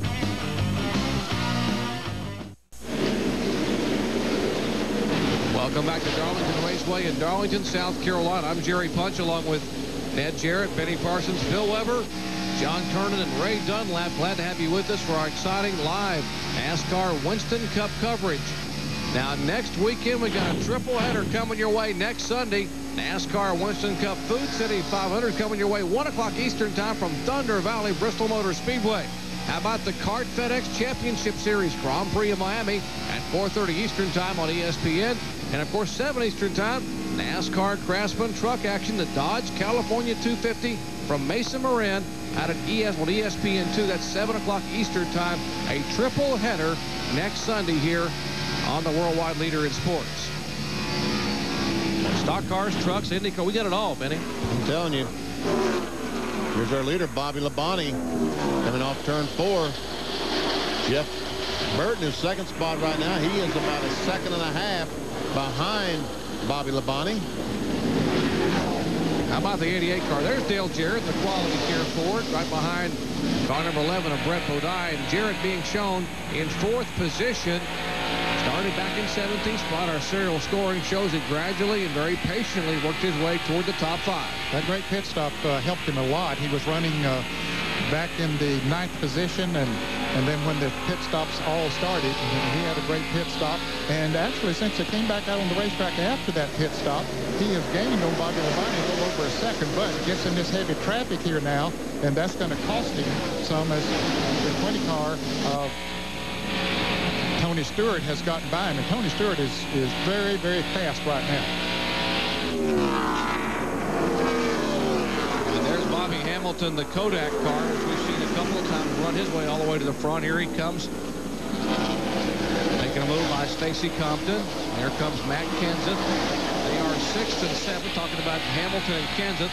Our 6th and 7th. Earnhardt is in 8th position. Jeff Gordon is 9th, and Kevin LePage is 10th. Following up around the pit stops. And we're seeing something here that we haven't seen all day and maybe didn't expect, and that is the sun is about to shine through here on the Darlington Raceway. That will sure change things as Bobby Hamilton tries to get on the inside of Dale Jarrett. Meanwhile, that's Robbie Gordon that had Jarrett, his speed checked up a little bit. And Kenneth goes by Robbie Gordon.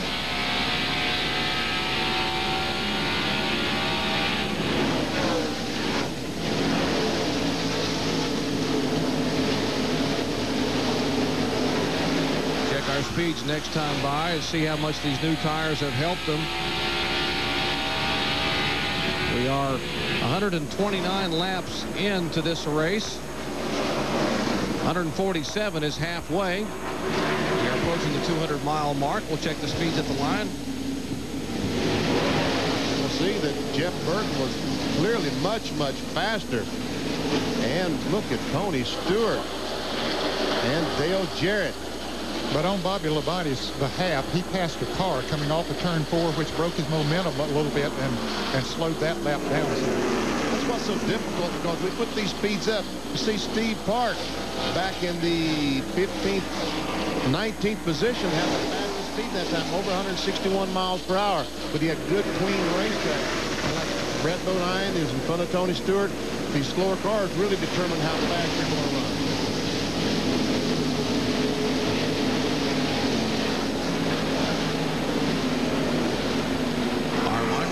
Snapshot for Bobby Hamilton shows that his Kodak car is continuing to make its moves back and forth in the field. They're currently in 6th position. He was as high as the leader on lap 36, far back as 37th on lap 3 when all that spin took place over there in turn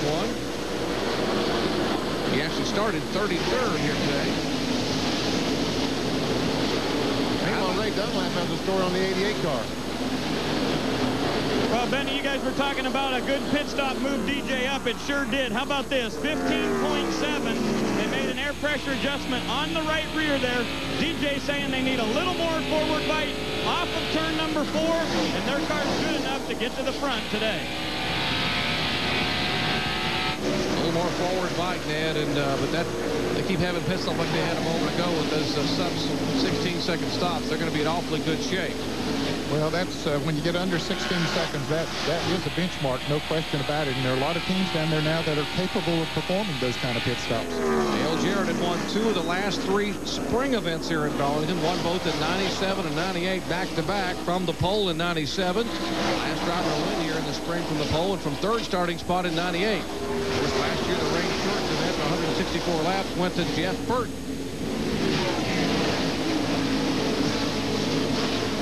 said a moment ago that Jeff Burton was a second and a half behind Bobby Labonte. Well, this traffic has seemed to have hurt Labonte worse than it has Burton, because Burton is now just 1 second behind.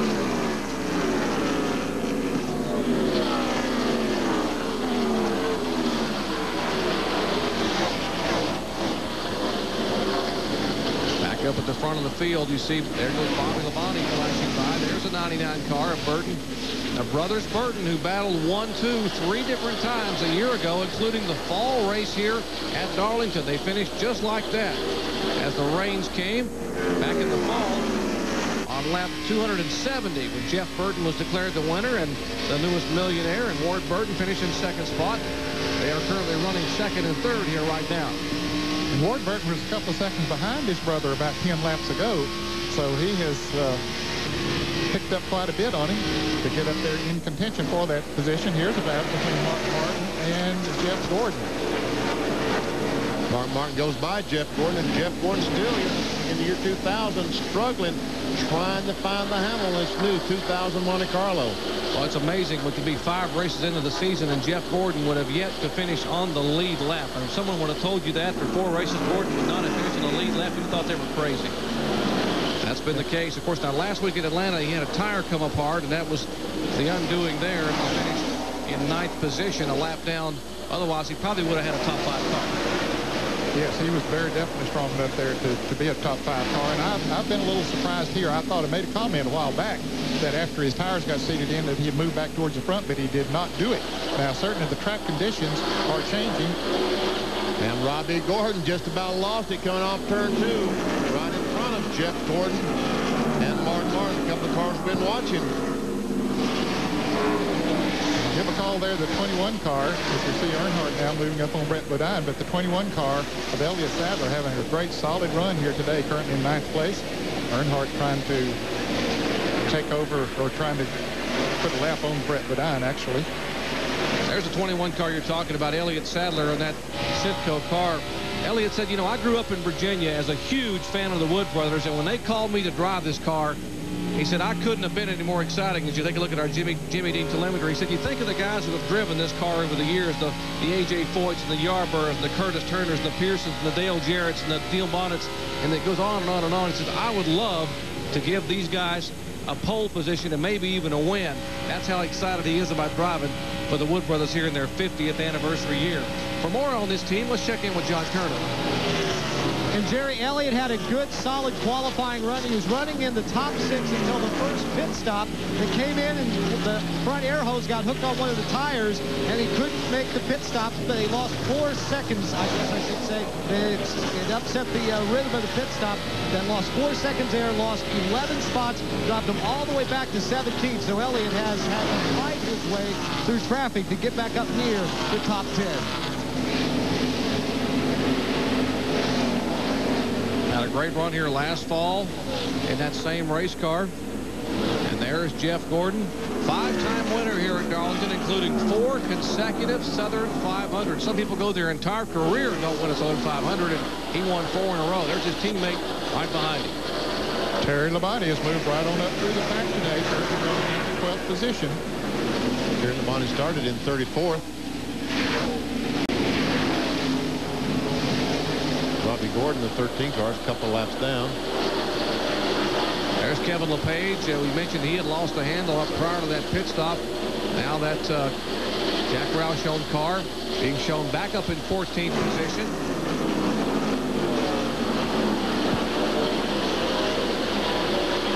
Dave Marcus, the Realtree Chevrolet, number 71.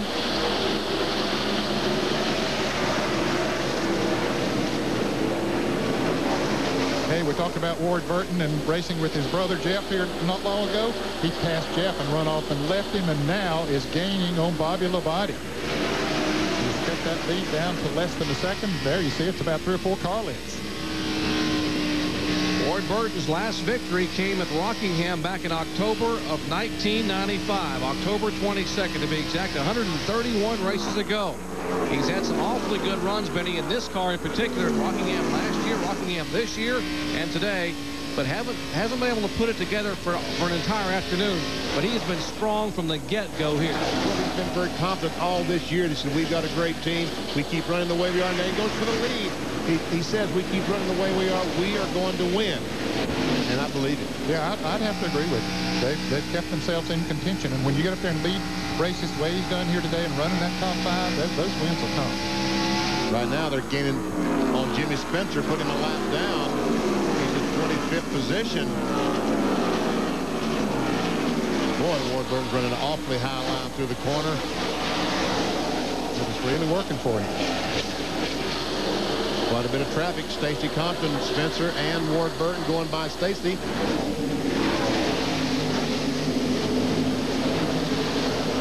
Well, that time by, we were given the halfway signal, 147 laps.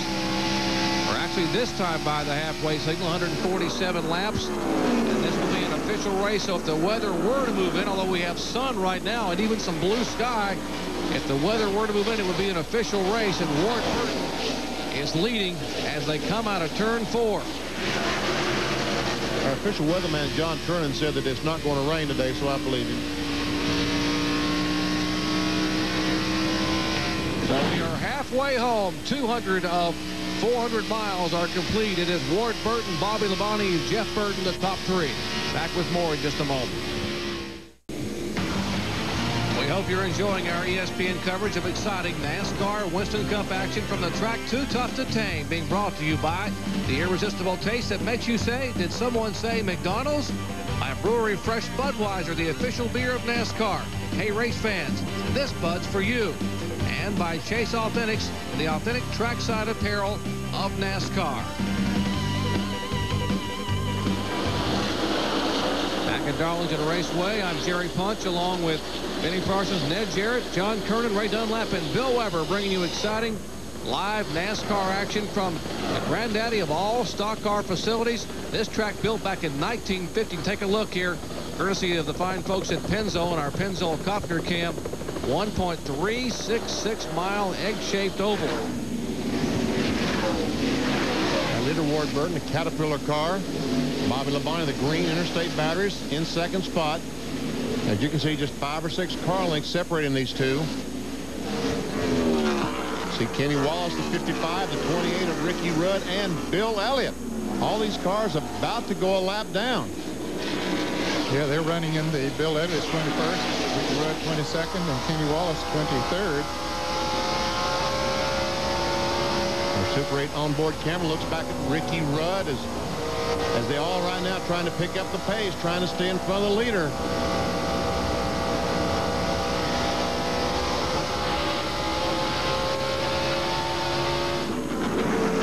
these guys would love to see a caution here right now.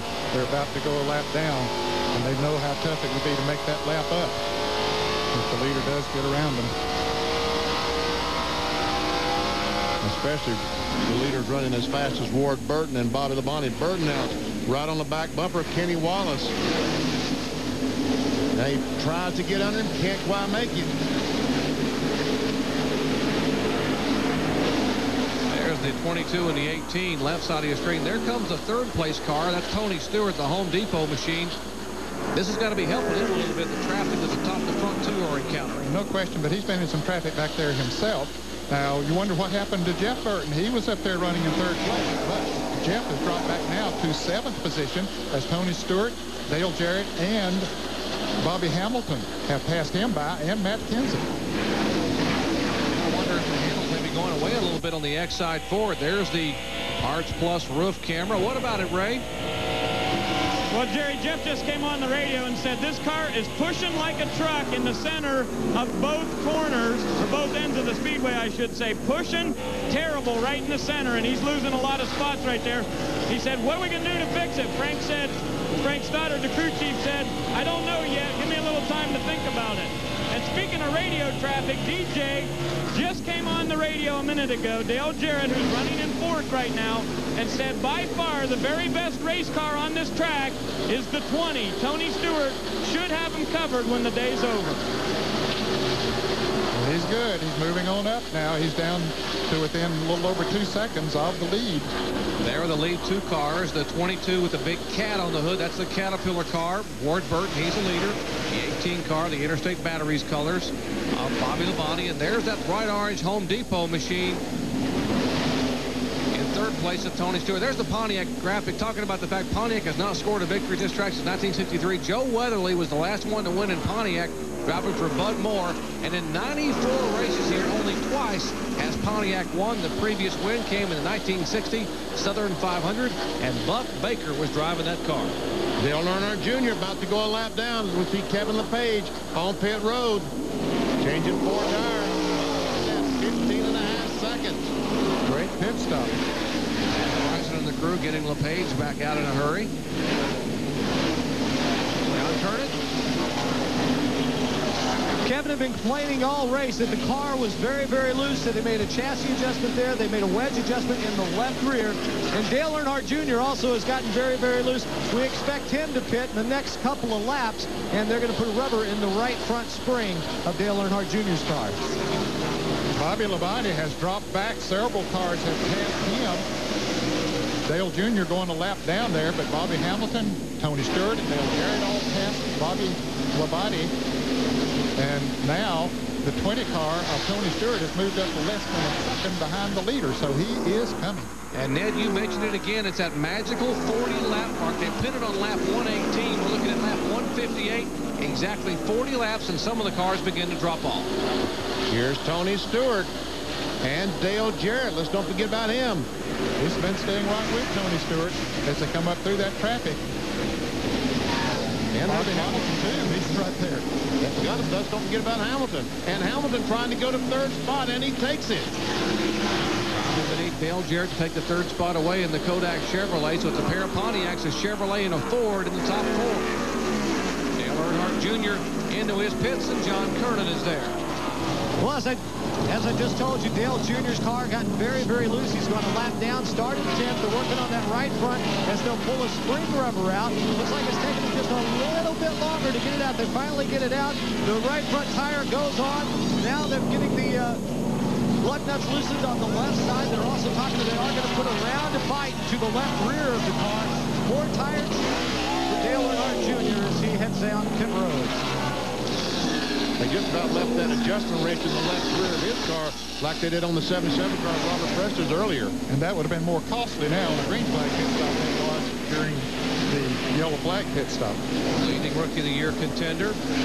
As he pulls back on the racetrack, we'll tell you our leaders are beginning to work in on some heavy traffic. There is the 97 car of Chad Little being passed by Ward Burton, and now Tony Stewart will bide his time. And as Little's car wobbles a little bit right in front of Tony Stewart, and Bobby Hamilton may take that advantage to make a move on Stewart. Well, he had a run down on the inside, but the 97 car of Chad Little was there, and Chad about to come into the pit, so Bobby Hamilton had to back off.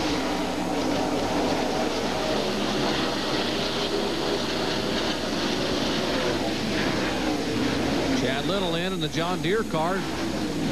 Jeff Hammond and the crew putting right side tires on Chad's machine, owned by Jack Roush. Coming off that great run in Atlanta last week, that 6th place finish. Currently sits 11th in the point standings.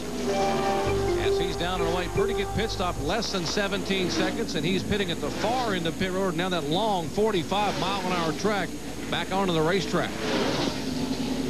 As he comes down pit road, we see the leaders going by on the racetrack. Ward Burton is still not being able to put a lap on Kenny Wallace in the Square D car. That's Kenny Wallace right direct in front of him. And Bill Elliott. And finally, Kenny Wallace will go a lap down, and he tries to put a lap on Bill Elliott and Kenny and Mike Skinner in the 31. See that purple car coming in there, the 16 of Kevin LePage with those fresh tires? He just comes up there and blows off those guys that are out there racing for the lead. And Kevin LePage, he did it like 7 laps ago. Those fresh tires make a huge difference. He's pulling right up on the rear bumper now of Ward Burton, who should be getting ready to make a pit stop in the next handful of laps or so.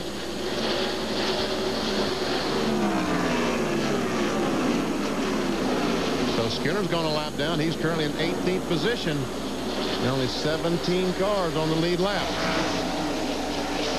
there, Bobby Labonte has caught back up to the group as Skinner decides he needs to come in and get some tires on his Chevrolet. Mike Skinner was being shown in 17th position, brings the low Chevrolet down. Larry McReynolds and the crew. Skinner coming so close to getting his first ever Winston Cup victory last week when the engine expired with a broken rod bolt with 20 laps to go in Atlanta. John Kernan, he's right in front of you. And one of the crewmen will pull away the tearaway off the windshield to give Mike a clear view.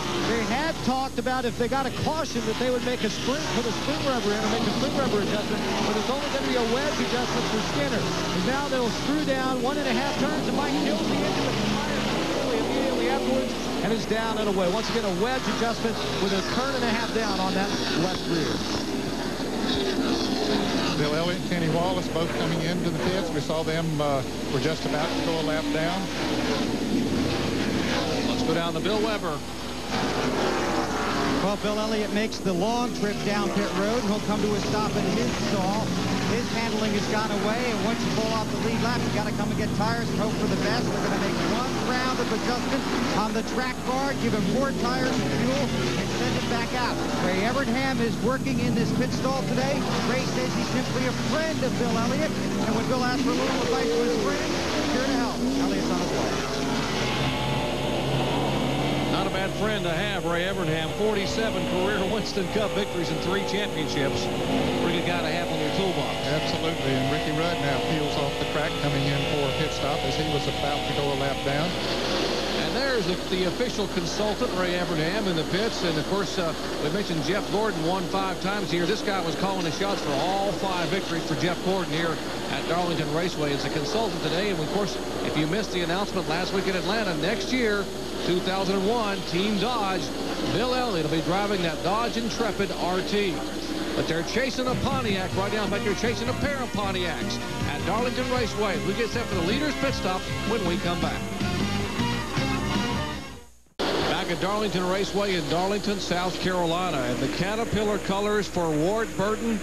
The Bill Davis-owned Pontiac continue to show the way here as pit stops continue to cycle. And here is the car number 6, the Valvoline Ford. Yesterday's Busch Series winner, Mark Martin, in the pits in front of John Kernan. And it's a 4-tire change for Mark Martin. That will also make a wedge adjustment as they screw down 1 turn on the right rear, already around to the left side. Remember his first pit stop, Mark stalled the car, but he hasn't had a problem since. We'll see what happens now. No, Mark down and away with no problems. Mark Martin down and away. The 99 car, Jeff Burton, is on pit road, right? Yes, he is, Jerry, and they went down 1 round on the track bar, going up a couple of pounds on the right front tire. They're trying to make this car a little bit better for Jeff Burton, who had slid back to 8th position. Bobby Hamilton now in 2nd place as the crew gets up on the wall. They expect him to come in just a few minutes, and 24, Jeff Gordon, is now on pit road. Here comes Gordon in, the 3-time Winston Cup champion. The DuPont Chevrolet, they've been working day after day on their pit stops. They were pretty good last week in Atlanta with a brand new over-the-wall gang. He's headed to you, Bill Weber. And Jeff Gordon has been loose. They're going to make an air pressure adjustment, and they're also going to make a track bar adjustment here on the DuPont Chevrolet. They take the plastic sheet off the windshield to improve his vision. The teams have been given an extra man over the wall. Gordon adjusts his helmet. They come around to the left side, put the left side tires on, making sure they get the grill clean. Gordon revs the engine, and he's on his way. 15.8, and now Bobby Labonte, who was begging to come down pit road, is on, and he's in his stall.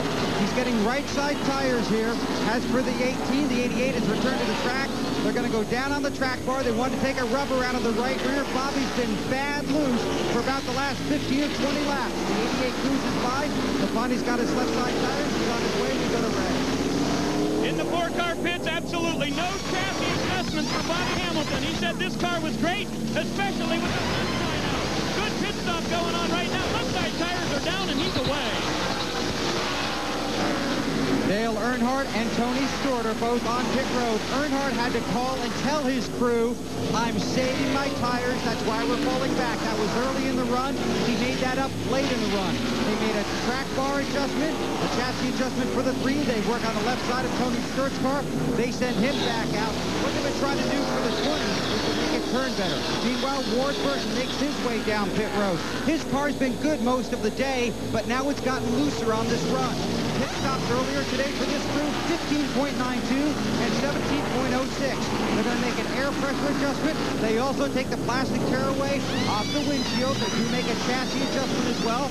Come around to the left side. We'll get right side tires, left side tires, full load of fuel, and then Ward Burton returns to the race. You know who's going to be leading this race after all these pit stops? It's going to be Kevin LePage. He made that pit stop earlier, been out there a while on those fresh tires, and he'll be the leader for a while, I'm pretty sure. And one reason, see Bobby Hamilton coming by trying to go by Ward Burton. He does. And Matt Kenseth goes by as Ward is trying to get his car up to speed. And what about Matt Kenseth's pit stop, John? Well, Jerry, they finally made some adjustments to the car, and it had become a little bit tight. So they took a half a pound of air pressure out of both left side tires and also a half a pound out of the right front tire. But one concern, Kenseth, while he was sitting here on pit road, the engine heated up enough so that it spewed some water, some of the coolant, out of the overflows. So they made sure and cleaned the grill really well, because the grill was really clogged up with tire buildup, the marbles that come off of the tires here at Darlington. We now see that Dale Jarrett has been able to make a pass, and DJ is being shown as the leader here at Darlington Raceway. Dale Jarrett, our sixth different leader here at Darlington. There have been 8 lead changes, now make it 9 lead changes among 6 different drivers. And the defending NASCAR Winston Cup champion, Dale Jarrett, is the leader. And we are just over 100 laps away from the conclusion of the Ball.com 400 here at Darlington. Back with more in a moment. ESPN's coverage of NASCAR action from Darlington Raceway in Darlington, South Carolina. Working lap 186, and get a nice shot of the traffic as it works around here, courtesy of the fine folks of the Pennzoil Copter Cam high above. This famed track too tough to tame. Dale Jarrett being shown as our leader. He is the 6th different driver to lead today. There have been 9 lead changes.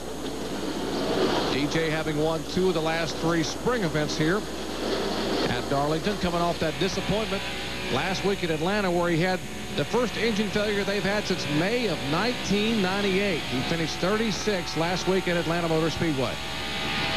Look at Dale Jarrett. Before he made the pit stop, his speed was 32.50, 151 miles per hour. After the pit stop, after he changed 4 tires, we see he picked up 2 seconds and 10 mile per hour average. We keep talking about tires, Ned, and that's a clear example of what they mean. The longer you run, the slower they get. This pavement is very abrasive here at the Darlington Raceway, plus the fact that you're in turn for so long, especially through turns 1 and 2, and it just grinds the rubber off, builds the heat up, and that slows the speed down. And speaking of turns, this is what happened to Earnhardt a moment ago. He had to make an evasive maneuver to keep from getting involved in a collision. Watch the 3 car. Which is the black car. Came down on the inside. He ran up on the Jimmy Spencer car, number 26, a little bit quicker than he thought, and he darts by down on the inside. But it did cost him some time because he had to back off the throttle. There you see Earnhardt in 8th position, about 7 seconds behind the leader, Dale Jarrett. That is Dick Trickle driving the Conseco Pontiac, his first outing, subbing for Mike Bliss in the A.J. Foyt-owned car. There's Tony Stewart in the car number 20, coming out of turn 4, the Home Depot colors, last year's Ray Vestas Rookie of the Year. And Jerry, he's 6 2/10 seconds behind Jarrett right now, and he's in front of Jarrett before they made those pit stops. It's a lot of it has to do with getting in and out of the pits, how you get slowed down and get into the pits, and then how you accelerate coming out. All of them make good pit stops while they're on pit road. Indeed. There's the Kodak car that Benny talked about at the very top of our show, and talk about the fact that Bobby Hamilton had such a great car at Rockingham early in the year, and they had a problem with a short in the distributor that cost them probably a sure victory up there, Benny. Well, it appeared to have the best car there, but you never know. You still have to run the entire distance. Hamilton has led for 19 laps today. One of our 6 different leaders. Now being shown back in the 6th position. There's Ted Musgrave, by the way, the Power Team Chevrolet. We mentioned he was involved in an incident, a one-car incident back on lap 17. We were told he cut a right front tire. That's why that car veered abruptly up into the wall. So Musgrave and the team, Jim Long, have repaired that car number 16, gotten him back on the racetrack. Dale Earnhardt Jr., the 8 car, a lap down. He's currently in the 23rd position, as is Sterling Marlin. He and Earnhardt Jr. raced a position back for 23rd.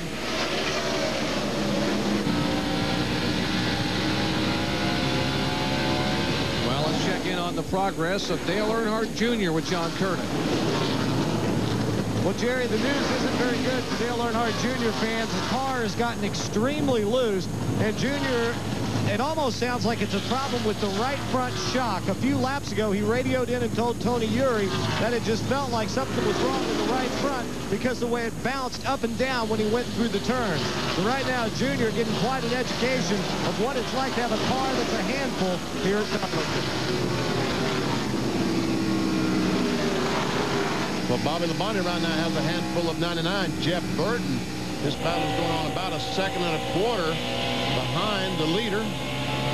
Dale Jarrett on board our Parts Plus camera or Jimmy Dean telemetry will give you a taste of the race and see he's down to 129, 127 miles per hour I saw down in 1 and 3 and 4. Jeff Burton won both events here a year ago. Both were rain shortened. We had a brief shower, but did not create a problem on the racetrack. We were told weather would move in later today, but boy, the clouds have moved out there. We've got some blue sky. We've had some sunshine. Yeah, the good weather has moved in. Not what we expected. Thank goodness for it. There's Bobby Labonte running in second, Jeff Burton third. DJ's up there in some traffic, and they've caught up to him now, but they got to go through that same traffic. Well, we'll see if Bobby Labonte and Jeff Burton and Matt Kenseth can reel in Dale Jarrett. Jarrett won the season opening Daytona 500, has won 2 of the past 3 spring events here at Darlington. We'll come back and see if he can hang on to the lead in just a moment. Didn't take long today for the action to heat up here at Darlington. Lap 1, contact. Steve Park involved with Sterling Marlin. Joe Nemechek gets involved. Now here, lap 8, contact between Rusty Wallace and Kenny Irwin as Irwin goes headlong into the wall. Half a dozen cars involved there. Then the car number 27 head first into the wall. Lap 55, Jeff Fuller. And a near miss as Kyle Petty gets a little bit of shunt from behind, but everyone makes it through, and Petty makes it to pit road. All that took place in the first 65 laps of the day. We are just past the 200 lap mark. 201 laps, to be exact, are complete here at Darlington, South Carolina. See Johnny Benson, the 10 car, the Lycos car. He just passed the leader, Dale Jarrett.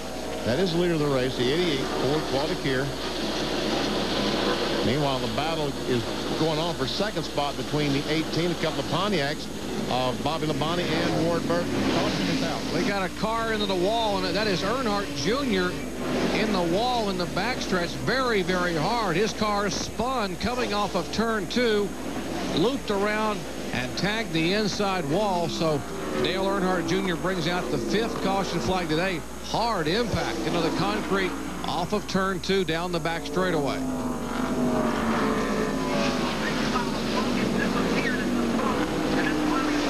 All right. Much I can do, man, when we're not that far out of cycle. I know what bite us eventually. We'll still get what we can get there. How'd the right side look, guys? Johnny Benson asked his crew how the right side. Pull it out if you can. Give me as much on the front and the front of the left, front of the right rear as you can get. 10-4, be easy with the front, get what you can, but remember it's fragile and you guys help him in the back. They say it's really, really flat. So we'll get what we can here. At the 5th second time by once they get low down. Earnhardt Jr., the leading Rookie of the Year contender, had finished top among rookies at Rockingham and Las Vegas. And pretty hard impact here at Darlington as the safety crews are there pretty quickly to talk to Earnhardt Jr. and take a look at the front end of that Budweiser Chevrolet. Banged it hard. Anytime you see the back of the hood bowed up about 3 feet. Here again, now coming off turn 2, there's Earnhardt Jr.'s car, just gets sideways. like it was a little bit low coming off of that corner, and the back end got loose on him, and down to the inside he went. And there's a lot, you're right, there's a lot of damage to the front of that car. There he is climbing out of the car, the 25-year-old third-generation driver, able to manage a bit of a smile and that he can walk away. Heavy damage. He heads for the ambulance, and these guys head to pit road. Let's check in with Ray. Well, Jerry, they want a fast pit stop in the 99, so they will not pull a spring rubber out, but they do go down 2 rounds on the track bar. Now to John Kernan. Dale Jarrett's crew already round to the left side. No adjustments right now as Jeff Burton still just now leaving his pit. Mud nuts are tight. DJ is gone. Down to Bill Weber.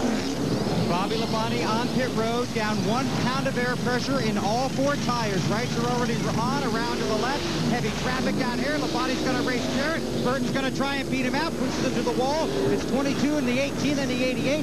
They continue to work on Gordon's car down here. Left side's going on, and he's away.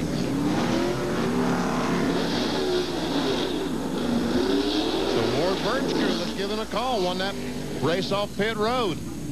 Tommy Baldwin and the crew down there getting that Caterpillar Pontiac. Here's a look at from the Elliott Sadler car. Watch Earnhardt, top of your screen, left side. Just comes off the corner, and the back end goes around. He just never can get it caught up. And fortunately for Elliott Sadler, he went down instead of up because he'd have backed right in front of the Citgo Ford. Dale Earnhardt Jr. bringing out the 5th caution flag of the day here on lap 203 at Darlington. Back at Darlington, we've had some pretty big hits here at Darlington today, but how about the Big League Hitting Challenge? The Major League Baseball Players Association brings you skill competition Big League Hitting Challenge. The likes of Mark McGuire, Chipper Jones, Mike Piazza, and many others will compete in a head-to-head home run contest, much like the 1959 Home Run Derby. That's the Big League Hitting Challenge at 5:30 Eastern Time tomorrow on ESPN2. For more, log on to ESPN.com, a part of the Go Network, go.com. Let's take a look at this NASCAR 2000 moment, proudly presented by the fine folks at Home Depot. Here's Bill Weber. Well, Jerry, we've got to look at the set of tires that just came off of Ward Burton's Pontiac. They were only on there about 30 laps or so those tires all look really good. But these tires back here run earlier in the race. One set went 60 laps, another set went 62 laps. This is a set that they're going to put on one stop from now, and I want to show you what's happening on those tires that are making long runs, 60 and 62. You're seeing significant tread wear on Ward's car right through here. This is the inside of the right front tire. Now, it's not just Ward's car. We're seeing this on a lot of cars up and down pit road. Basically, the rubber is worn away, and we're going down to the cord. Now, that's basically one of the characteristics of Darlington. This is the new generation Goodyear tire. It's exactly the same tire that they used at Las Vegas. The key is this is the first time the tire has been used at the same track twice. This tire was used here for the Southern 500 last September. It's being used here as well. It is significantly better than what Goodyear had here in the past, but the fact this track is so old and so gritty, you continue to see significant wear. So far, it hasn't affected Ward's performance on the track, and he is getting a lot of help here in the pits by the guys putting on these tires. His last stop, 15.2 seconds. All right, Bill, thank you very much for that NASCAR 2000 moment. Here is our leader. That is Ward Burton in the Caterpillar Pontiac. Why are we under caution for the 5th time? Well, trouble off of turn 2 for the car number 8. Take a look at the right side of your screen. That's Dale Earnhardt Jr. The Budweiser Chevrolet comes off the back end, just goes out. He can't catch it and goes down and bam, that inside wall. That's about the same spot in 1970 that Richard Petty flipped so violently.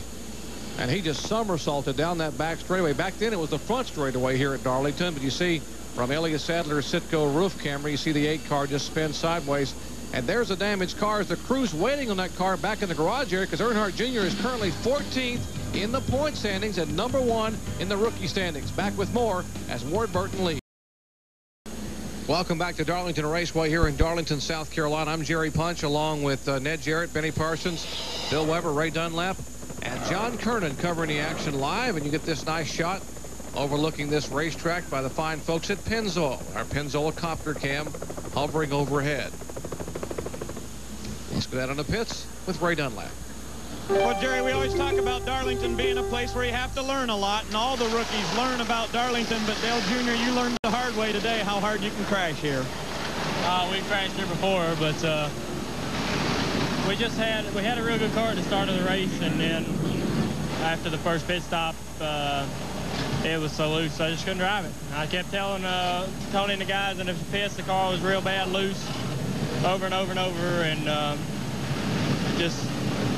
we couldn't get it fixed. We made some changes, didn't help the car much, and ended up busting my butt. So we learned a valuable lesson, and we took a chance and drove a race car. And what's that lesson that you learned? Well, when it ain't running right, you need to get in there and fix it. When it's running as bad as it was, it's terrible. I mean, it's almost embarrassing. The weather was really changing today, too. It would be sunny, then cloudy. Did that have any effect, you think? If it did, it affected my car more than everybody else's, because everybody else seemed to be driving just fine, but my car just crashing every corner, and I mean, I was in the way, and I couldn't keep wrecking, and I felt like I was wrecking every lap, and just, I mean, the first little 50 laps there, the car drove good, but after that, we changed tires. After the first time we changed tires, it never drove the same. I don't know if we've been a shock or done something. I felt like something was broke on it, maybe broken axle or toward the rear end gear or something. Okay. Dale Jr. crashed out here, and the guys are working on this race car, but looks pretty bad. Boy, you can feel the competitive spirit there. A frustrated young man as you take a look at our Napa field summary. Ward Burton, our leader, Bobby Labonte, Dale Jarrett, Matt Kenseth, the other rookie in the top 5. Great run for him today. Jeff Burton in 5th spot as they come out of turn 4. That's a top 15. As we get set for a restart here, ending caution number 5. And look at the crowd on their feet. They are side by side. We restart here on lap 212 of 293. There were 17 cars on the lead lap as we go back to green here. The other two were Steve Park and Chad Little that were not shown on that page that we showed you there a moment ago.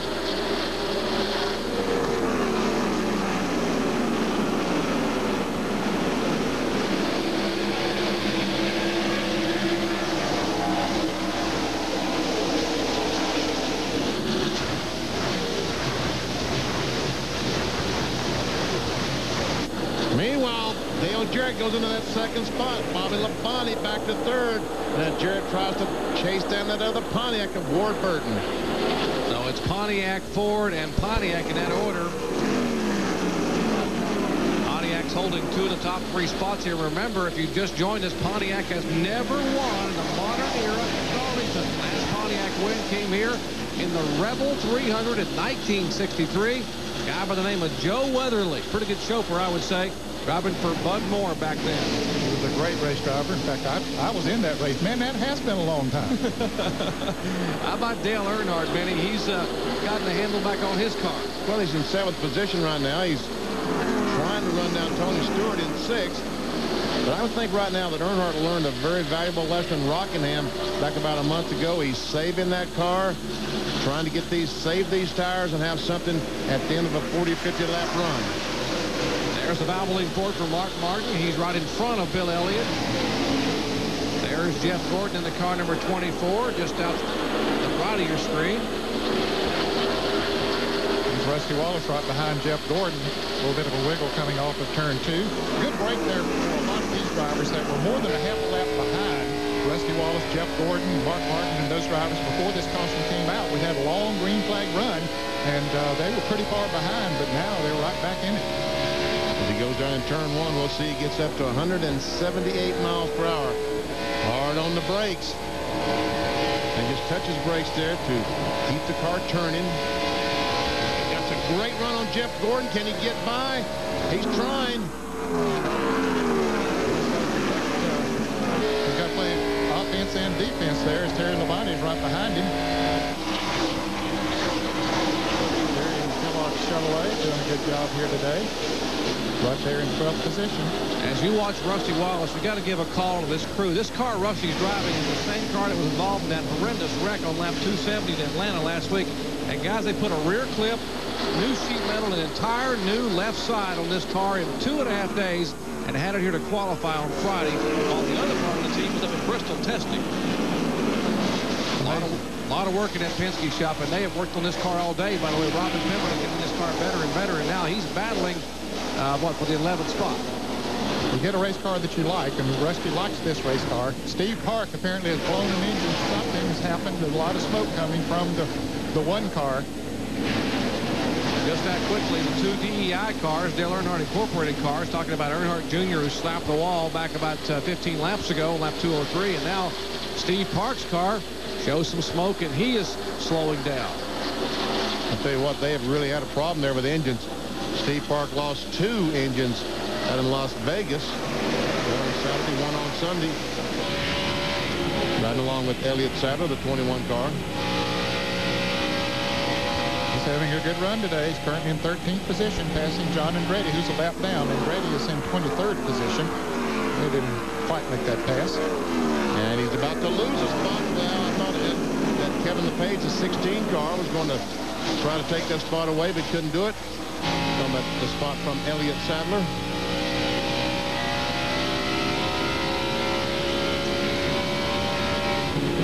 Our Jimmy Dean onboard telemetry showing you the speed and RPMs, and also that brake pedal being used to try to get the car wound down slightly here.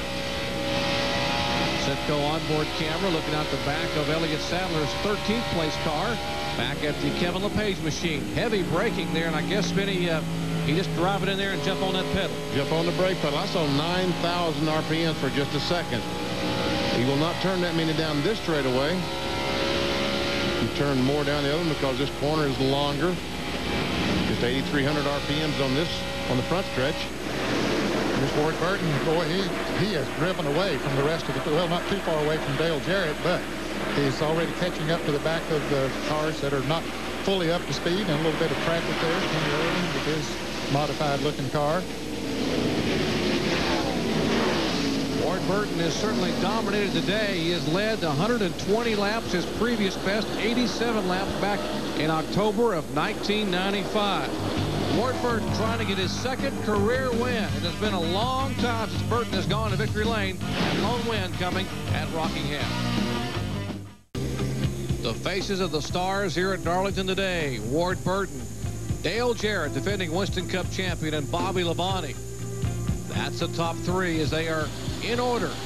At lap 227, Ward Burton trying to get his first victory in 131 starts. That his only win coming in October of 1995 at Rockingham.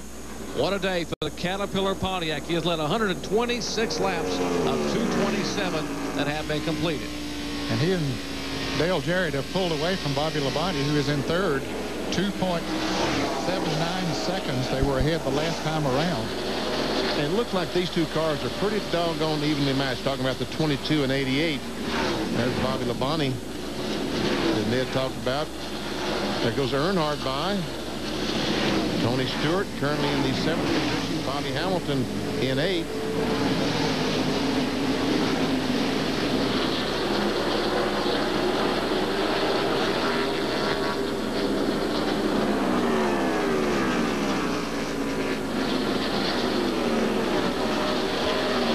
The Kodak car had a pretty good run. Starting back in 33rd position. He has led 19 laps today.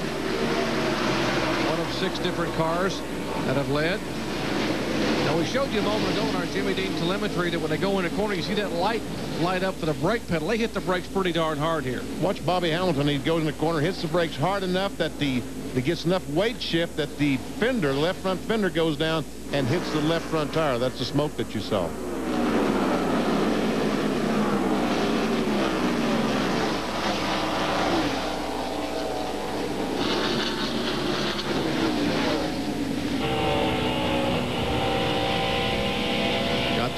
Plus roof camera riding along with Jeff Burton as we will watch him use the brake pedal and watch his speed escalate and decline as he heads down into turn 3. Watch that brake light lower left of your screen come up. So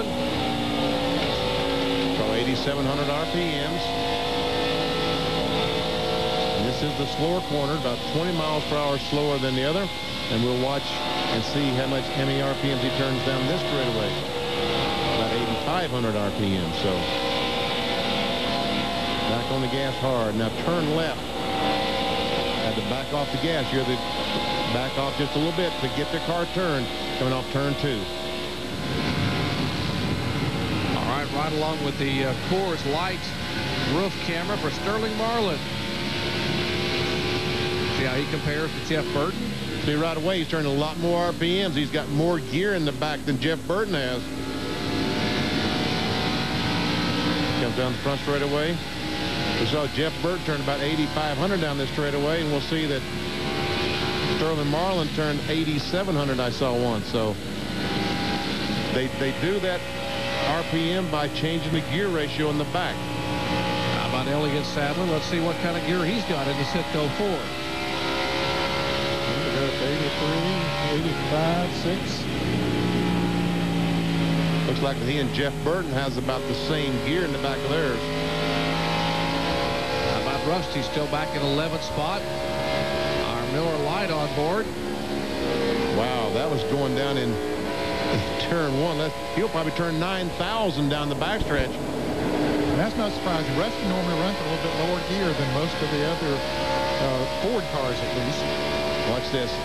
87, 88. I saw almost 8,900. Yep.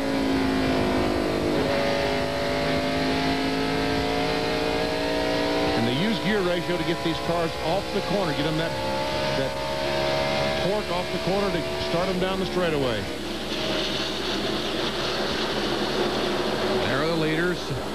Ward Burton, left side of your screen. Dale Jarrett. Quality Care Ford Burton has clinched the 5 bonus points for leading the most laps and, of course, wins the Gatorade Front Runner Award. $10,000 going to the driver who leads the most laps. Ward Burton here today. Denny, I agree. There's not much difference in these two cars. I mean, one lap one will run just a fraction of a second faster than the other one. The next lap, the other one will pick it up. But right now, Ward Burton has picked up a good bit on DJ coming off of turn 2. I don't know if DJ had to back off a little bit there or not, but he was 52/100ths of a second when he came by the last time. It's going to be a little bit more than that when he comes by this time. You'll check it out as he comes across the start-finish line. It was 67/100ths of a second, so 1,500. Napa Field Summary showing you where the Fords are running with Jarrett, Kenseth, the 2 top Fords. There's Kenseth right there in the car number 17, running in 4th position. Great run for the rookie. Coming up on Bobby Labonte, who's running in 3rd, and Bobby's dropped back over 4 seconds behind the leader.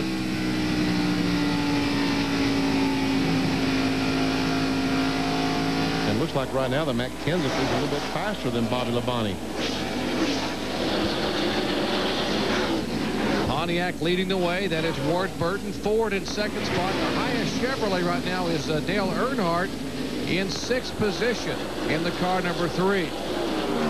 Laps are winding down here at Darlington, South Carolina, the 44th running of the Ball.com 400 presented by Super 8 Motel. Back at Darlington Raceway, recipe for design. We hope you're enjoying our ESPN coverage of exciting NASCAR Winston Cup action from Darlington Raceway, being brought to you by Red Wing Shoes, Work Hard, by Conseco, and by Micro Machines. You are the power. Turn on the machine. Micro Machines.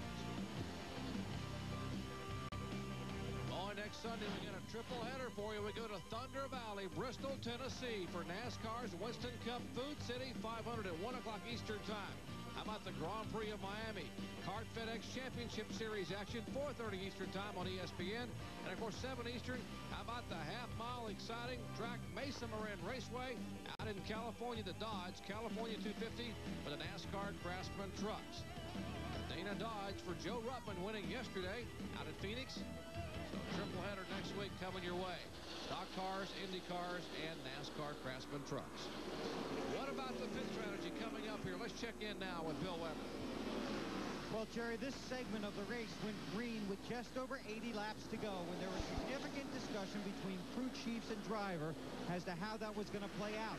Some guys wanted to do 50 and 30. Some guys were going to split it in half. Basically, that's what most of the teams are looking at, coming in with about 40 or a little less to go. But basically, all the strategy is going to go out the window because when the first of the leaders comes in, the rest of the guys are going to have to follow. But remember, this is a very long pit road. If someone does pit under green and the caution comes out, that will kill them. John Kernan. Dale Jarrett is just radioed in and told Todd Parrott, his crew chief, that his car was pretty good, except that it's tight in the middle of the turns and a little bit loose off. We're still waiting to see if they're going to split the difference. We're at about a 40 and a 40 lap second, but we'll have to just wait and see, because oftentimes it's monkey see, monkey do. Dale Earnhardt is really on the move, guys.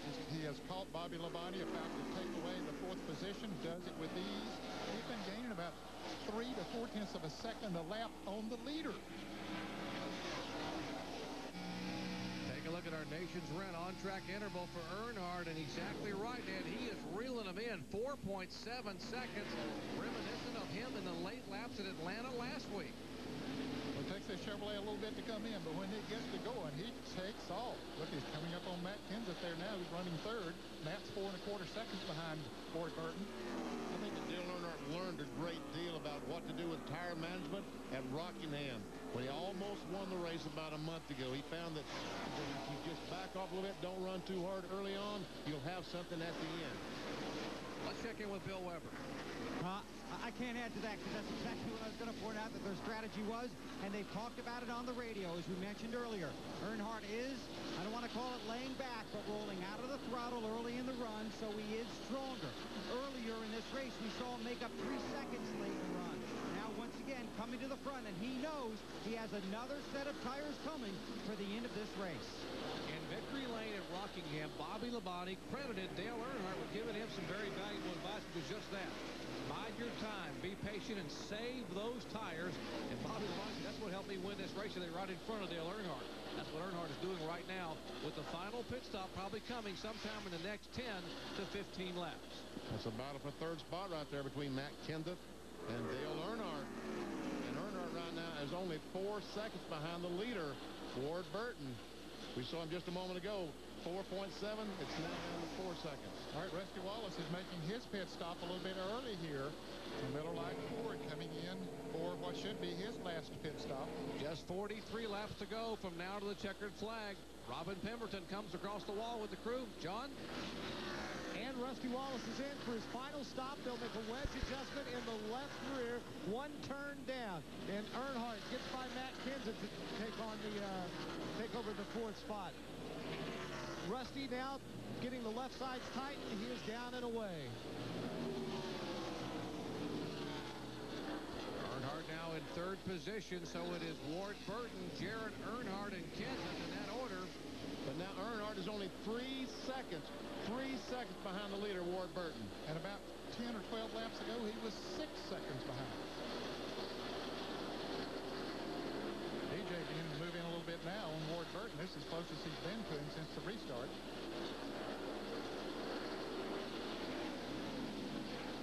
It all boils down to now pit stops. Ned and I talked about all the incidents weeks, and Zeke Kenseth going back. Earnhardt has gotten in the wall. Do I not see damage on the right side of his car? Looked like there was a smudge or a smear on the right side sheet metal. Jeff Gordon coming into the pits now. Pitting a little bit early, short pitting, and that's not bad strategy. And here comes Ward Burton, his final pit stop of the day. He has dominated the afternoon. Tommy Baldwin and the crew at last stop was an outstanding one, less than 16 and a half seconds. Here comes the Caterpillar Pontiac. Let's go down to Bill Weber. The 18 missed pit road. They've been talking about that all day. You have to be very careful. Apparently, Bobby Labonte missed pit road. Jeff Gordon slides to his stop right to the edge of the line. They're going to make a chassis adjustment, give him 4 tires, and send him back out. Gordon is just way too tight on sticker tires. Way too tight. They come around to the left side. Left sides are off. The fuel is in. Gordon getting his tires bolted on. Directly behind him, Ward Burton, who's had a magnificent run here this afternoon. This should be 4 tires and no changes. Right side tires are on. Now they come around to the left side. Ward Burton looking for his 2nd career Winston Cup win. Has his last set of tires and heads back out on the track. John Kernan. Dale Jarrett slides into his pit. It'll be a 4-tire change. Remember, we told you he was tight in the middle, loose off. They made an air pressure adjustment to the right rear. Things going very well on the right side. They'll swing around to the left side. DJ guns the engine. First can of gas in. Now the left front going on. The left rear going on. Dale Jarrett waiting down the way to Bill Weber. Dale Earnhardt is here. He has virtually said nothing to his pit stop. Now word that Matt Kenseth missed the pit stall or missed pit road as well.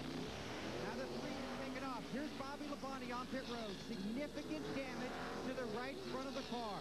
So a good day going to come to a tragic end for Bobby Labonte. He has sheet metal torn up along the right front tire, along the right front wheel well.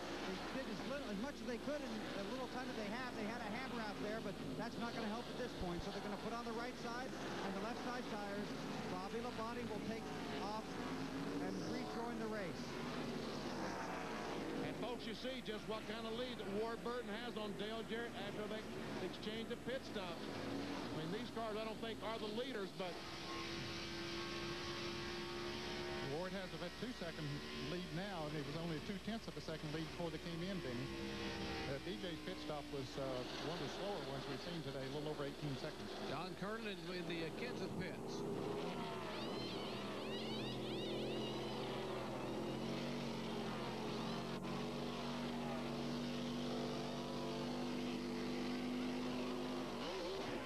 Matt Kenseth, 4 tire change, no adjustments. He's down and away. After missing the entrance to pit road, that was costly for Matt Kenseth. We saw that cycle of pit stops a moment ago. I'll show you what happened to the walk forward just a moment ago. Coming out of turn 4. they know that every second they can gain, and he just can't make it. He cannot get in the pits. He has to go back around because they realize every second is so important. Bobby Labonte, Interstate Batteries Pontiac, trying to make a pit stop, trying to gain all the time he can. He can't get turned. Got to go back around. And right now, Bobby Labonte is a lap down. And look at the damage to the right front of Bobby Labonte's car. Yeah, they talked about that when he was in the pit stall. A lot of damage done to his car. He is a lap down, so he's back in the 16th position now. Well, a tough break for Bobby Labonte after running so well today. He had led 34 laps, led a couple of times here. Now, right front fender sheared away on the Interstate Batteries Pontiac. There's Dale Jarrett right in front of him, the second-place car. And DJ's about 2 seconds behind Ward Burton. He is now the leader after the cycle of pit stops. Now Dale Earnhardt's in third place. He is almost 8 seconds behind. We're a little over 7.5 seconds actually. So he had a slow getting in and out of pits, it looked like, for Earnhardt. Well, final pit stops, unless we have a caution flag, are over. Now it's up to the drivers on the racetrack as they attack this track too tough to tame. Welcome back to Darlington Raceway in Darlington, South Carolina. Less than 30 laps remain. And the Caterpillar Pontiac of Ward Burton is the leader. Dale Jarrett in second spot. Three-car Earnhardt is third. Now, moments ago, here's the Interstate Batteries Circuit City roof camera for Bobby Labonte, who had a great race car. Take a look at the right front damage. Let's show you what happened. He's trying to make a pit stop, Bobby Labonte, and he missed pit road as he starts in. He slows down to go into pits. Turns left. He's supposed to be below that yellow line, but all of a sudden he realizes he can't make it. He slams on the brakes to try to get stalled, but now when he takes off, when he slammed on the brakes, he slid the right front tire, and it caused it to go flat. See, the tire is flat. We can see the damage to the hood already, but about halfway down the backstretch, the cap is going to come off the tire, and that's going to do the damage that you see to the right front fender. About right there, we see the tire start, and there the cap comes off of it. Let's go down to his pits of Bill Weber.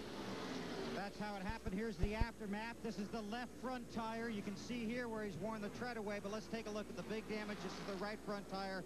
As Benny said, when he locked up the brakes, well, he locked him up when he realized he was going to miss pit road. He locked him up, yanked it hard to the right. That's basically what destroyed the tire, and then later on it flew and took the right front quarter panel with it.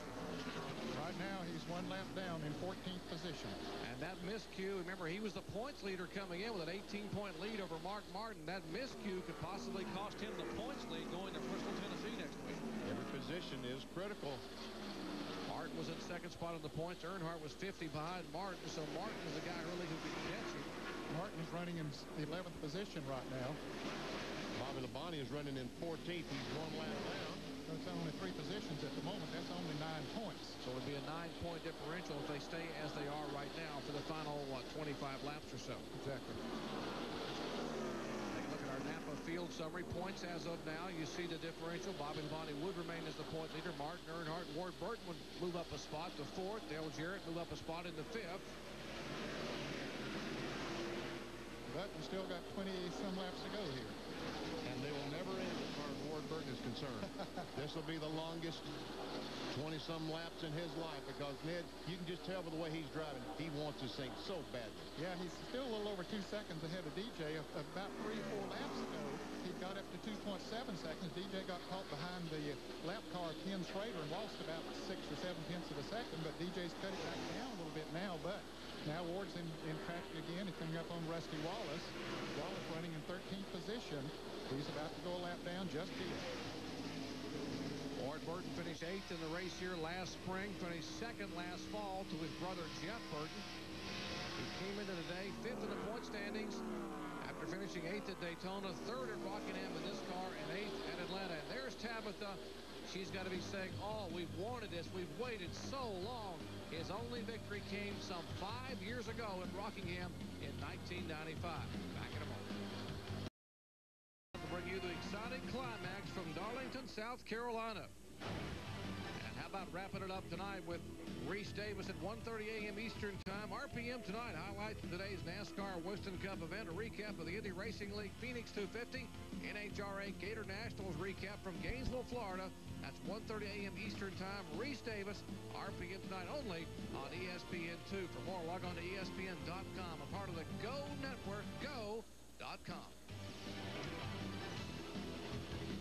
Nice shot from high above Darlington Raceway. We have less than 20 laps remaining.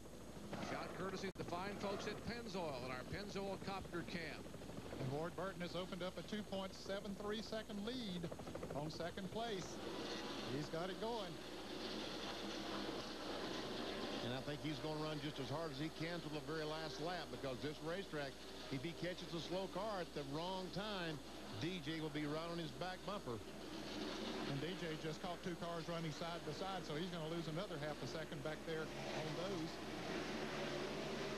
Bobby Labonte getting ready to lose another spot. The 31 car actually is Skinner. He is in the same lap. He's also a lap down in 15th position, so Labonte trying to fight to hang on to every spot and, more importantly, hang on to those points. And they're also gaining on Rusty Wallace, who's now the first car 1 lap down in 13th position. You can't see Rusty in this picture, but he's not too far up ahead of him. There's Rusty just coming out of turn 4 in the car number 2.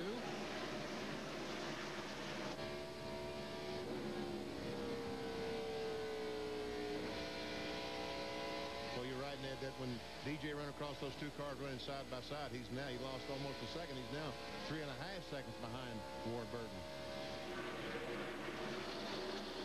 14 laps to go as Ward Burton trying to hold on. He has dominated, led 174 laps. There's Dale Jarrett, the second place car, rebounding from that disappointing 36th place finish last week in Atlanta. Blown engine in Atlanta for the first time since May of 1998 for Robert Yates Racing. His first DNF since February of last year when he didn't finish at Daytona. Had a 37th place finish down in the Daytona 500 of 1999. Dale Earnhardt still in 3rd place. He is about 9 3/10 seconds behind the leader. Continues to lose a little bit. You know, in the past on those long runs, Earnhardt would really pick up. This run, he hasn't been able to do that. But then we were talking during the commercial, he went 260 lap runs instead of 240 lap runs. Exactly, because his car is really good after about 35, 40 laps versus the competition. But they stopped and changed tires in 40 laps, and they only had 40 laps to go. There's Jeff Burton. He's back in 4th position. He is 11 3/10 seconds behind his brother.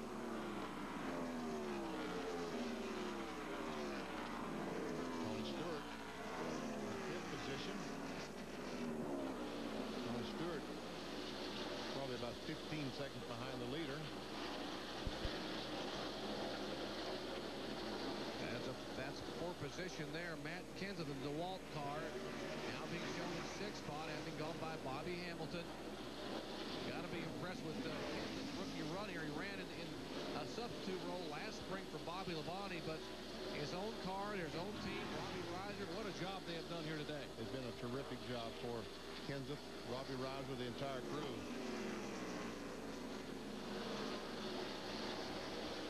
And Matt Kenseth said earlier that he liked this racetrack, and I said, well, he's a rookie. He'll learn better. But really, truly, when you go to a racetrack, you need to really look forward to going to that racetrack and feel like you're going to do well, and the racetrack is going to be kind to you. Otherwise, you just don't have a chance. Here's our pole sitter, Jeff Gordon, being shown back in 8th position on the lead lap. 20.5 seconds behind. And 6 seconds behind Jeff Gordon is the car that started on the outside front row. Right beside him, Kevin LePage. In the FamilyClick.com Ford, there's Kevin. And purple and white car number 16. They are battling for position. LePage in the 16 and the 6th car of Mark Martin. And that would be 4 more points that Mark could get around Kevin LePage.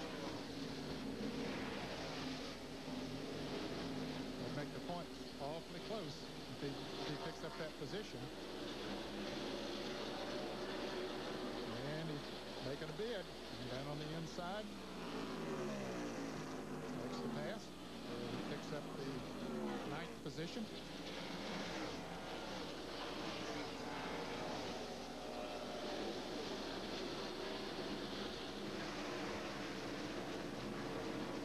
In the 11th spot would be Terry Labonte, Texas Terry. There he is, the Kellogg's colors. Pretty good run for Terry Labonte today, considering he had to spin on lap number 1 to avoid a number of cars in that first caution. And the last car on the lead lap, good run today for Elliott Sadler in the Citgo Super Guard Ford. This thing is winding down. Just 7 laps to go, but Ward Burton had a 3.5-second lead. It's now down to about 2 3/4. Let's just see what's going on if DJ is gaining. You see the on-track interval, the Nations ran on track. It was 3.5 down to 2.8. That last lap, DJ ran 156.2. Ward ran 155.2. It's down to 2.5 seconds.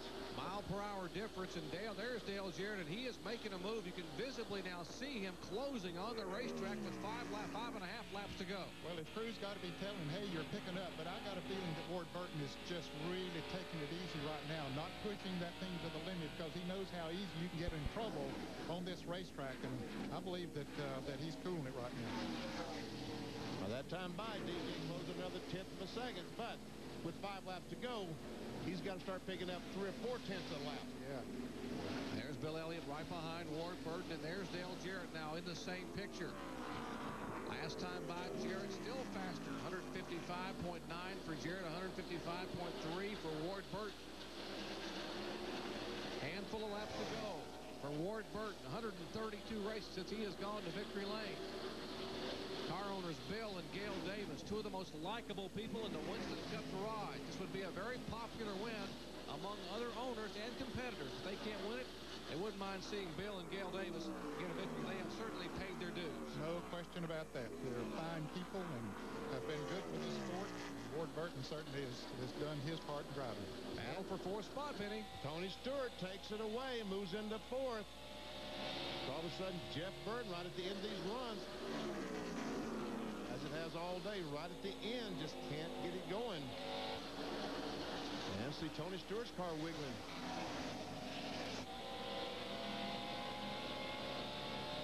Meanwhile, Dale Jarrett now 2 seconds behind Ward Burton. There's Burton. They'll get 2 to go this time by. They're in turn 4. There's Jarrett riding up against the wall. Jarrett won 2 of the last 3 times they've run here in the spring. 2 laps to go. Ward is coming up on some very heavy traffic up there. Let's see if it'll come into play. It might do it before this race is over. Yeah, he will catch the 21 car. There's Elliott Sadler. Those cars are on the lead lap, so they're not going to give way. They're going to want to stay there with a couple laps to go. And then again, they might give way, but Ward will have to contend with them. Well, I don't believe that it'll be a big enough factor, though, that DJ can catch it. White flag this time by for 38-year-old Ward Burton out of turn 4. Jimmy Howell waves the white flag. Burton goes by. Jarrett goes by. Final lap at Darlington Raceway. 1.9-second lead that time by. And as Ned said, a lot of traffic in front of Ward Burton. But what he needs to do is let Bill Elliott pass him by, which he is doing. Slow her down. He's got it under control. All he's got to do is get that thing back to start-finish line. Hope those cars don't wreck in front of him and he gets caught up in it. 15 car lengths out of turn 4. Here comes Jarrett. 12 car lengths, but he will not have enough time. It's 10 car lengths, but Ward Burton will take the victory at Darlington. His first since October of '95. Jarrett finishes second. Earnhardt is third as they flash by. Tony Stewart in fourth position. Fifth spot goes to Jeff Burton. Sixth to Kinza. Here comes Jeff Gordon as they battle side by side. Gordon trying to catch the 4 car, but Gordon will finish 8th. Hamilton finishes 7th, and Matt Kenseth in 6th, with Mark Martin in 9th, and Kevin LePage rounding out the top 10. Let's go down to Ray Dunlap. Hey, we want to hear from the winning crew chief right here. Big hug from Gail Davis. What a race. You guys put the best race car under Ward Burton I think I've ever seen. I tell you what, I'm so proud of these guys. They work so hard all winter, and you know, we've had some real good race cars this year, and we ended up a little short, but today we did it. Today we closed the deal. This Caterpillar Pontiac was all in butt today. Great job. Tommy Baldwin, a winner today at Darlington. Now back up top. And this will be an emotional victory lane for Bill and Gail Davis, Ward and Tabitha Burton, and that guy, Tommy Baldwin. We'll come back and talk to him in just a moment. Back at Darlington, South Carolina, it's been 37 years since Pontiac has won.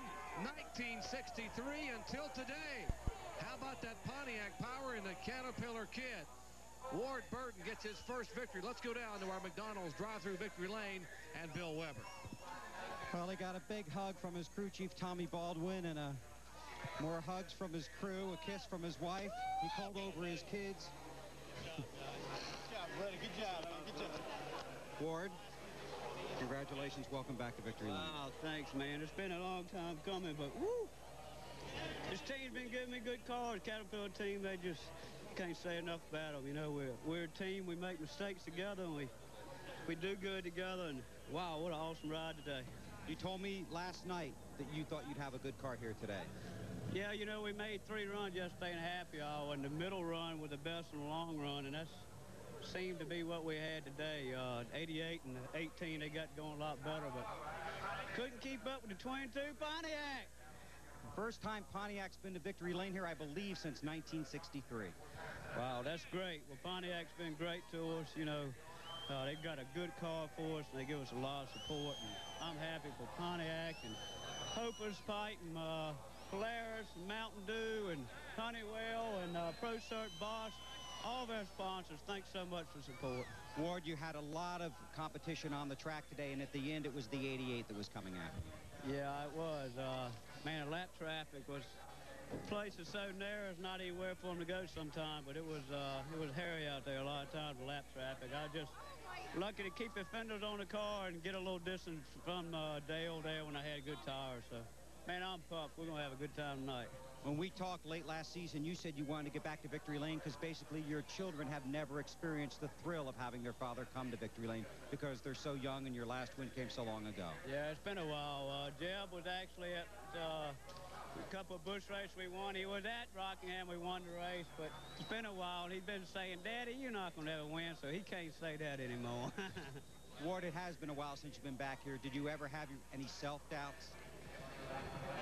Well, right there at the end, I was hearing a bunch of noises. I started kind of losing my concentration just because I hadn't been in a situation in a while and had to really buckle down those last 4 or 5 laps and just hit my lines right, act like it's the first of the race and don't even think about it, and that's what I did. But those guys right there gave me the car. A driver can't do without a good car. Just one last question. Last year there was some discussion that Tommy Baldwin might leave this team. He decided to stay. I know you were for that at that time, and you're certainly for it now.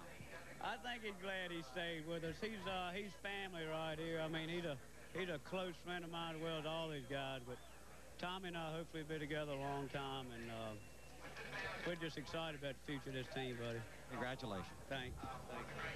Indeed, it's all about family. There is Ward Burton. He gives Tommy Baldwin a big hug. His first win as a crew chief. There is 7-year-old Jeb, his son.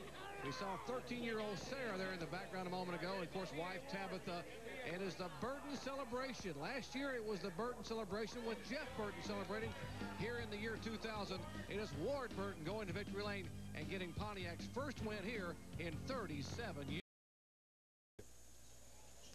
And a remainder of the starters, Benny, a number of the cars involved in early lap incidents, including Steve Parker, who had a good car early on. Joe Nemechek never really got a chance, came back on the racetrack, but finished 41st, 107 laps back after he was taken out on the very first lap of the race. Let's go down to Ray Dunlap. Another fabulous run for the 3-car. What a great day today. Well, it was. You know, the car was just an okay car all day. I go too hard and I'd shove the front end. I go, you know, on long runs I'd get loose. So just had to work with the car all day long, and you know, it was a good day for us. It was a good points day for us. That's what's important. We just need to get that Frankie Stoddard guy and beat all the 99s and 6s and 18s and those guys. You guys seemed really good on the longer runs. Would you like to have seen a lot? We had 2 big runs in the game, North Carolina. 14-0 that spanned the first. Or not. Hey, Dale Earnhardt won last week at Atlanta. He's looking good in the points. Exactly, a third-place finish here today after a win last week. He's moving in on it.